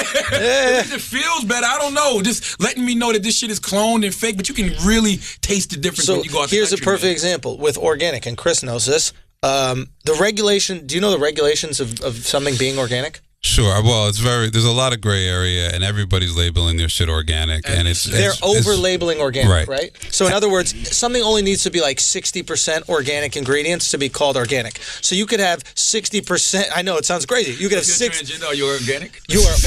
Hey, depends which side you on, dog. What you got that made? Point is, like we always say on this show, go out there and do your research. And just because somebody has a different opinion, people you'll naturally disagree with. A lot of times people will naturally disagree with me about a topic, and you might naturally disagree with Charlamagne about a topic. You might naturally disagree with Chris about a topic. Do your research. Right? But before you get angry and label, before you get angry and disagree, ask yourself, do I know enough about this topic to have an opinion? Am I well-researched and well-read enough about this topic to have an opinion? You could talk all you want about how Trump's policies are bad for the environment. Do you know enough about the environment to make an opinion? Do you know enough about but okay, you do. So no. Chris said yes, but I want to ask him about this. So recently, for example, there was a vociferous outcry when President Trump and Congress rolled back regulations on the dumping of mining waste and waterways. Okay. This may be bad policy, but most people don't have sufficient expertise to draw the conclusions because evaluating the policy is complicated. Environmental policy is about balancing costs and benefits. In this case, you need to know something about what mining waste does to waterways and in what quantities these effects See, that's just a bunch of wordy shit. But occur. How much? Well, listen, coal in the water. But you need to know what quantities, how much economic activity depends on being able to dump freely. How a decrease in mining activity would be made up from other energy sources, and how environmentally damaging those. Let me just make the point, then respond. Yeah. So the point that they're making is. Maybe you're not going to dump that into the water, but you're still going to want to make money, so you'll make up by dumping the waste in the water by using more fossil fuels and putting more exhaust into the air. So basically what they're trying to say is just because you shut off putting it in the water doesn't mean that you're going to be good for the environment entirely. It's a delicate balance. That's why they want to shut down all the coal mines to begin with. Fuck this. The problem is the coal mines. Yeah, but like get rid of them shit all together. You're also looking at all this stuff in a vacuum instead of the larger picture. And my argument would be like, I might not know the specifics of dumping mining waste, but I know the history of the Republicans and how they've always supported big business over the environment, how they've tried to trash the EPA on numerous occasions going back to Reagan. And when you add all that stuff up, yeah, I might not know the details on this stuff, but I know traditionally what they've done, what the mindset and philosophy is. So you can make a judgment based on that too. By the way, Gerard Carmichael had a great joke, and I think it sums up what the Republicans' philosophy is. And he's not. I don't know what his political stance is, but he was talking about the ecosystem, and I forgot what the exact joke was, but basically whatever it was he was doing was going to kill all the tigers or some shit like that. And Gerard was like, "We can live without tigers." Like he was like, I wouldn't care if tigers died. He was like, what's the worst can happen? You walk to a grocery store and Tony the Tiger's on a box of Frosted Flakes, and the kid's like, yo, what is that? And you like, it doesn't even matter. You know what I mean? Like, but that's the way I think a lot of these people think. They're like, look, let's get this money now. Let's get as much money as we can. And who gives a fuck what the earth looks like 100 years from now? That's what I do every single time someone stops me on the street to support the environment. You know those little clipboard people? Yeah. And they go, do you have any time for the environment? I'm like, I live in New York City. I don't have an environment. Okay? I got cement. I don't care about polar bears or penguins. Okay? But that's the truth, though. You care about it when the global warming causes Hurricane Sandy to wash over your apartment. My apartment is on the 8th floor, Chris. The 8th floor is good money. Chris, I'm with you, but in the words of Gerard Carmichael, we ain't going to be here. Yeah, but our kids are. That's the funny shit Gerard said, too. Gerard goes, do I really care about these hypothetical great-grandkids?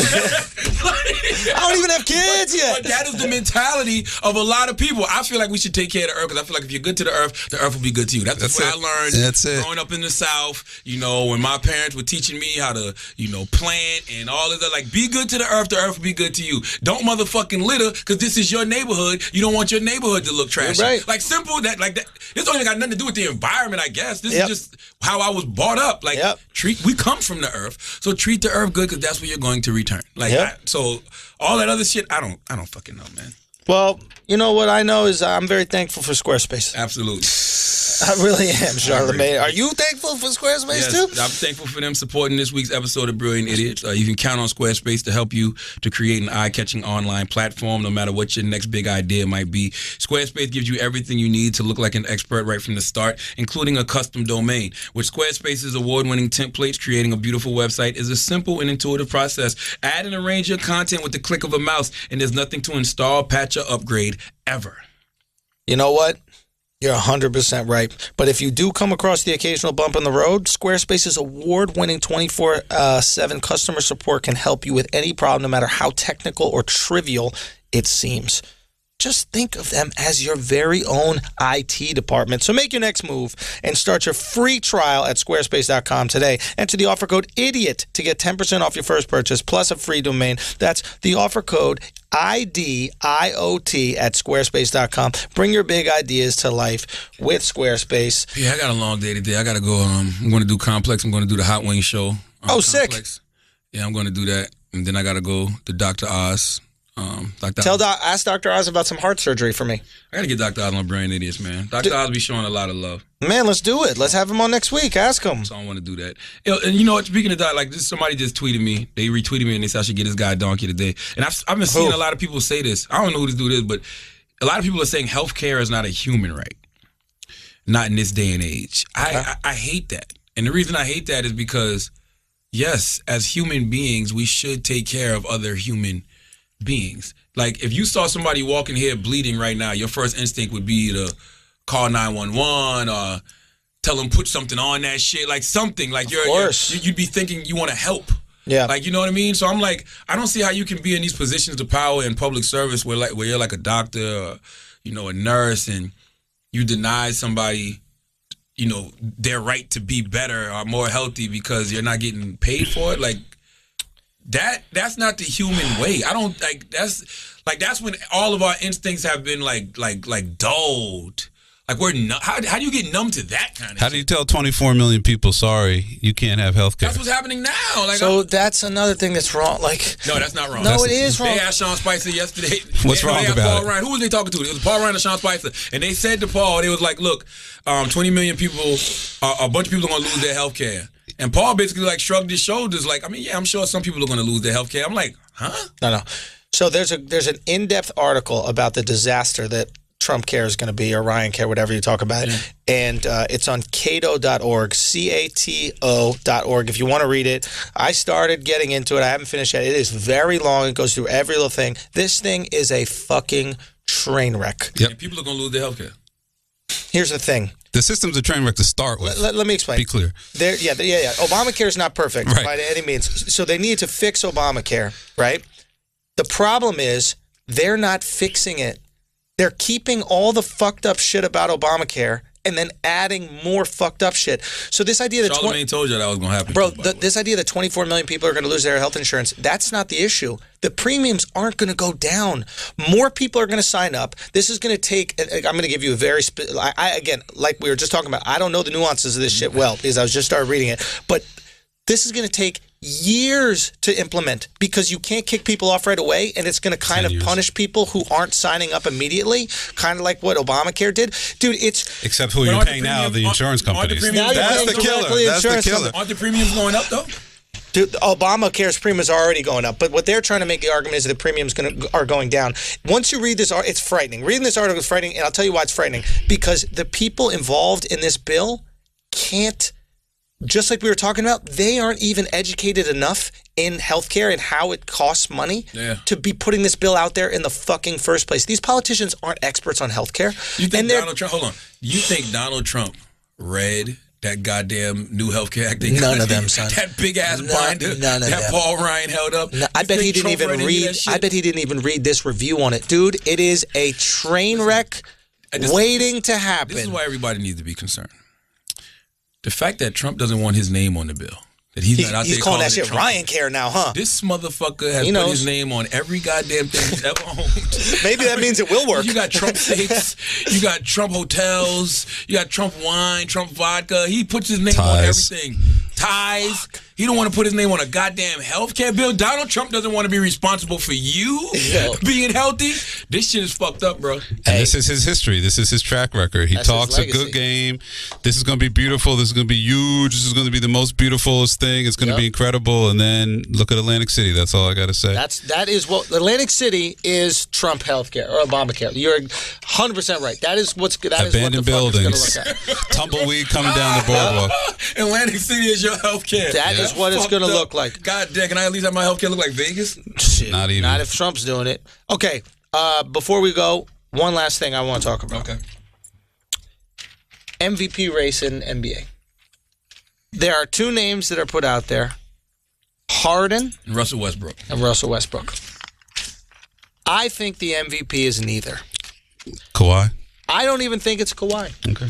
I think the MVP is LeBron James. I think that he should be the MVP of this league every year that he's been in this league for the last at least maybe 6 of them. I think that because if you take LeBron and you put him on Houston, they get better. If you take LeBron and you put him on OKC, they get better. If you take Harden and you put him, or Westbrook and you put them on Cleveland, they get worse. No matter what. You think they get worse? I think they get worse. I think Russell with Cleveland will be fired because he got some weapons, man. No. They got a lot of weapons in Cleveland. Russell, I don't know if he could play with Irving. Yeah. They both. I agree with you. Shit, I don't know if LeBron can play with Kyrie. They just won. They did just win. That shit was looking shaky for a second. Son, they just won. They just won, and they probably would have won the year before, too. I'll be honest with you, I hate hearing LeBron bitch.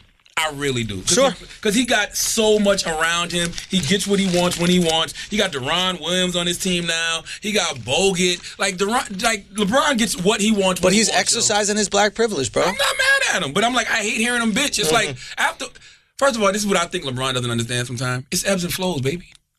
You know what I mean? But I don't think he's bitching about not being MVP. What I'm just saying is I'm shocked that he's not. I think what's happening is this. He's at the point where Jordan was, where he's clearly the best player every year, but it's not interesting to give him it every year. The same way Popovich is the best coach every year. This is the thing. If you were doing a pickup game right now and everybody in the NBA was in the bleachers in front of you, you had to pick one guy who's the first pick every time. Anthony Davis. No. Get the fuck for out a game today at 12 o'clock noon today. I'm going to get Anthony Davis, no, you're baby. picking LeBron number one. Right? You're picking LeBron number one, and you're hoping that you get Davis number 3. One-on-one. Here we go, Schultz. Here we go. I'll bust LeBron. Let's go, Charlamagne. By the way, I was using LeBron for the past couple of days because when we was talking about the LeVar Bell thing, When LeBron came in the league, LeBron said he wanted to be the first billionaire athlete. Of course. What's wrong with that? He's gonna be. He probably will be, but what's wrong with that? People are losers and they're broke What's and wrong they're with jealous when other people have confidence. Of course, that's all it is. LeBron could come out right now and say, me and my son are going to have $1 billion sneaker deal. You know why? Because LeBron's got a lifetime deal with Nike. So by the time LeBron's son gets in the league, they're going to give his fucking son a deal too. Sure. That's worth a whole lot of goddamn money. Like, I don't know. I'm like, why are y'all mad? Like, They're mad because it insults them and it makes them feel insecure because they don't have the same confidence. Lil Wayne But said I'm the best rapper alive. every rapper said that. Nobody gave a fuck. Yeah, Kodak Black said he's the best rapper alive. Skills VA. Salute to my guy Skills, Mad Skills. He does the year and wrap ups every year. He was talking to me saying how he thinks LeVar Bell is cocky and all this and that. I'm like, bro, when you become somebody's granddaddy, are you going to tell your grandkids that any rapper could beat you one-on-one?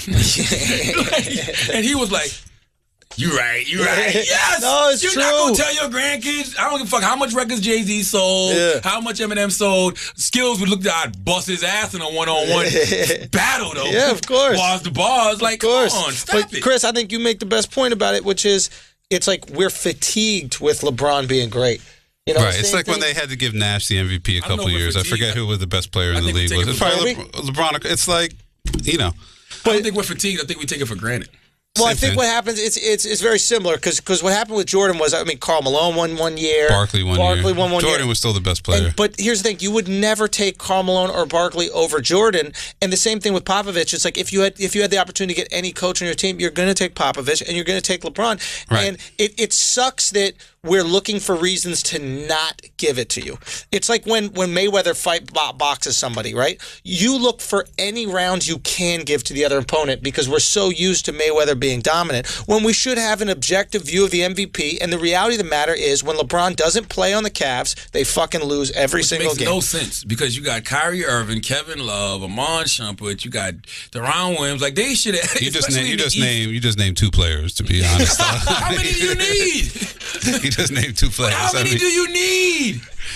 And Kevin Love, I don't know. You can't win games with Kyrie. You name 1.5 players. Kevin's a Bro. You 2010 name guy. 1.5 players. Kevin's a 2010 guy, yo. He was looking very shaky about a year ago. He's coming back, but He's finding his way. He's finding his way. 2010 No, guy. he's a legit player, but I agree with he's not on Kyrie's level. He's not on of elite basketball status. I just think that we like you said, take for granted, or what you said is what is it? We just look at we're fatigued or whatever like that, and it sucks that.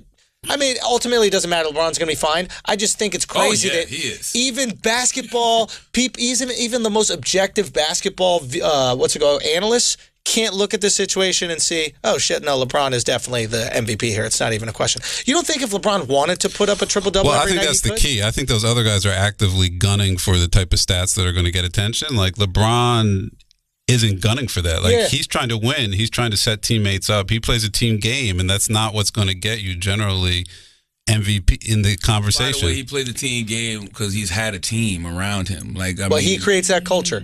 Yeah. He is part of creating the culture of being a team. Like, there's a thing if you watch the Cavs, and it's really interesting. Whenever a Cav hits the deck or falls on the floor, 2 other Cavs go and pick him up, and they stop him from getting up himself. Right. If he tries to get up, they say, stop. Right. And what it's about is, you can call that shit pussy, whatever you want. Pussy. What they do is, it's about knowing we got your back. Yeah. And it's a culture of your teammates got your back. Yesterday in the game, LeBron bumps over Kyrie while they're almost about to be on a fast break. Kyrie falls down.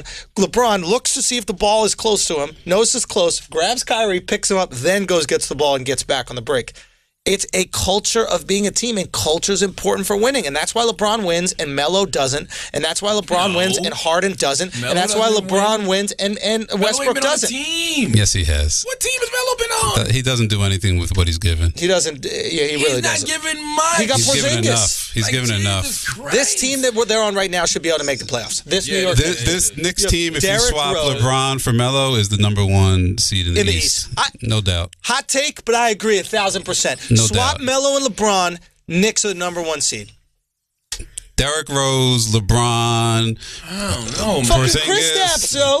That team's number 1 in the Kristaps. East. Absolutely. bro. I think he can make Kristaps better, but I don't know. He would have Yannick Noah, whatever his name is. Joakim Noah Joakim. ain't played in months. He'd be rejuvenated, Chris, man. stop it. Chris don't watch no fucking basketball. Now, Chris knows ball. I got league pass this No, year. Chris knows ball, yo. Chris knows ball. I don't know if they the number one seed. He might not know Monsanto and GMOs, but Chris knows ball, yo. I don't ever question Chris's ball opinions, or it's very rare. I know too much about ball, actually. All I'm saying is James Harden gets way more pussy than LeBron James.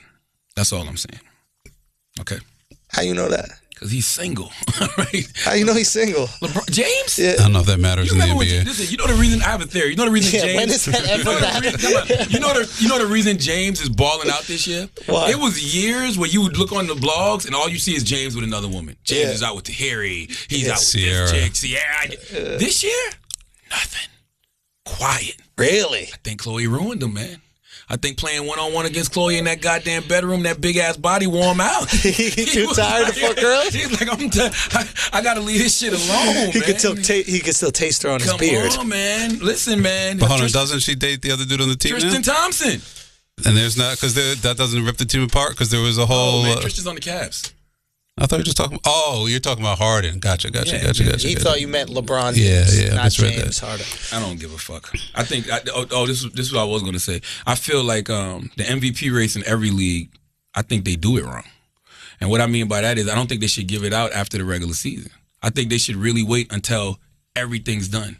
Right. Period. Finals and everything. Because that shit can change. Like Matt Ryan won the regular season MVP. Yes, granted, Matt Ryan made it to the motherfucking Super Bowl. Right. But clearly, Tom Brady is the MVP of the motherfucker. Right. Like it's not even close. Like clearly, Tom Brady is the MVP of the motherfucking league. So who won the NBA last year? Steph? Who's Yes, the MVP? yes, and it Right, should've but been at the end of the LeBron. finals, you knew what? Who's the best player? So I don't like that whole LeBron. finals MVP shit, regular season Right. MVP. Just wait until the end of the year and reward it accordingly. Because 90% of the time, the person who wins the MVP is in the finals in some way, shape, or form. Is that right? Most of the, I mean, it's got to be most of the time. Maybe in the NBA, but not as much in probably like. Who won it last year in the league? I don't even know who was it. Cam Newton last year? Was Cam Newton MVP? Oh, maybe it was Cam. Maybe you're right. Maybe He you're was right. in the Super Yeah. Bowl. I'm just saying, like Yeah. most of the time, the best player is on the best team. So let's and they win yeah. MVP. So and just reward wait. them for the playoffs. Reward them That's for it. playing Come best when on. they're supposed to. The playoffs and finals don't count. Yeah. That's more important to me. You know what? To your point, the great players turn it up a notch in the playoffs. Like Yes. LeBron, different than regular Come on, season man. LeBron, yo. LeBron was down 3-1. Come on. That motherfucker sat down and it looked like he was thinking about his hairline. He had the Undertaker shirt on. And that motherfucker came back from a 3-1 deficit. Yeah. How the fuck can you give Steph Curry the MVP after that shit? That's right. You That can't. 73-9 Steph got, that shit don't mean nothing. Jack shit. Don't mean a thing. So then, yeah. you guys all gotta. What's interesting is how the narrative changes, because you gotta remember, like looking back, there was a big stretch during LeBron's career where everything we just complimented him on, he was There was criticized. questions about- He's yeah. a choker. He doesn't step Yeah. up in crunch time. Remember, there was one play, I forget who it was against, but he drove and kicked it to some guy in the corner for a 3, and the guy missed, and that was like the story for a week. LeBron doesn't gave want to up the take the last shot. Yeah. I mean, if we're being technical, he still didn't take the last shot to beat. You And but that's he had true, He but- had that big block, Right. And he had those monster games, Yeah. that got them back from a 3-1. No, but they went to him down the stretch. So the whole narrative He played changed. ball. He the played ball, narrative yeah. has always been like LeBron's not a crunch time player. LeBron shies away from the big moment. It was. No one's talking about that Whose dick's anymore. bigger? Well, I don't know. Ask Chloe. No, but I agree with you. All it takes is one big series to switch your entire perception, Right. entire perception of you. Because if you go to crunch time numbers, apparently, like they did some study on it, and LeBron is one of the most Clutch players. But because he played shitty in a series against the Celtics, or there was some series where he Yeah. looked like he wasn't Terrible. trying to play. Yeah, that And then series, yeah. Remember, what's his face fucked his mom, so he was in his head all the time during that. What was it? What was the guy's Delonte name? West. Delonte West, fucked yeah. his mom, or whatever. What did So I he tell was you? in his head.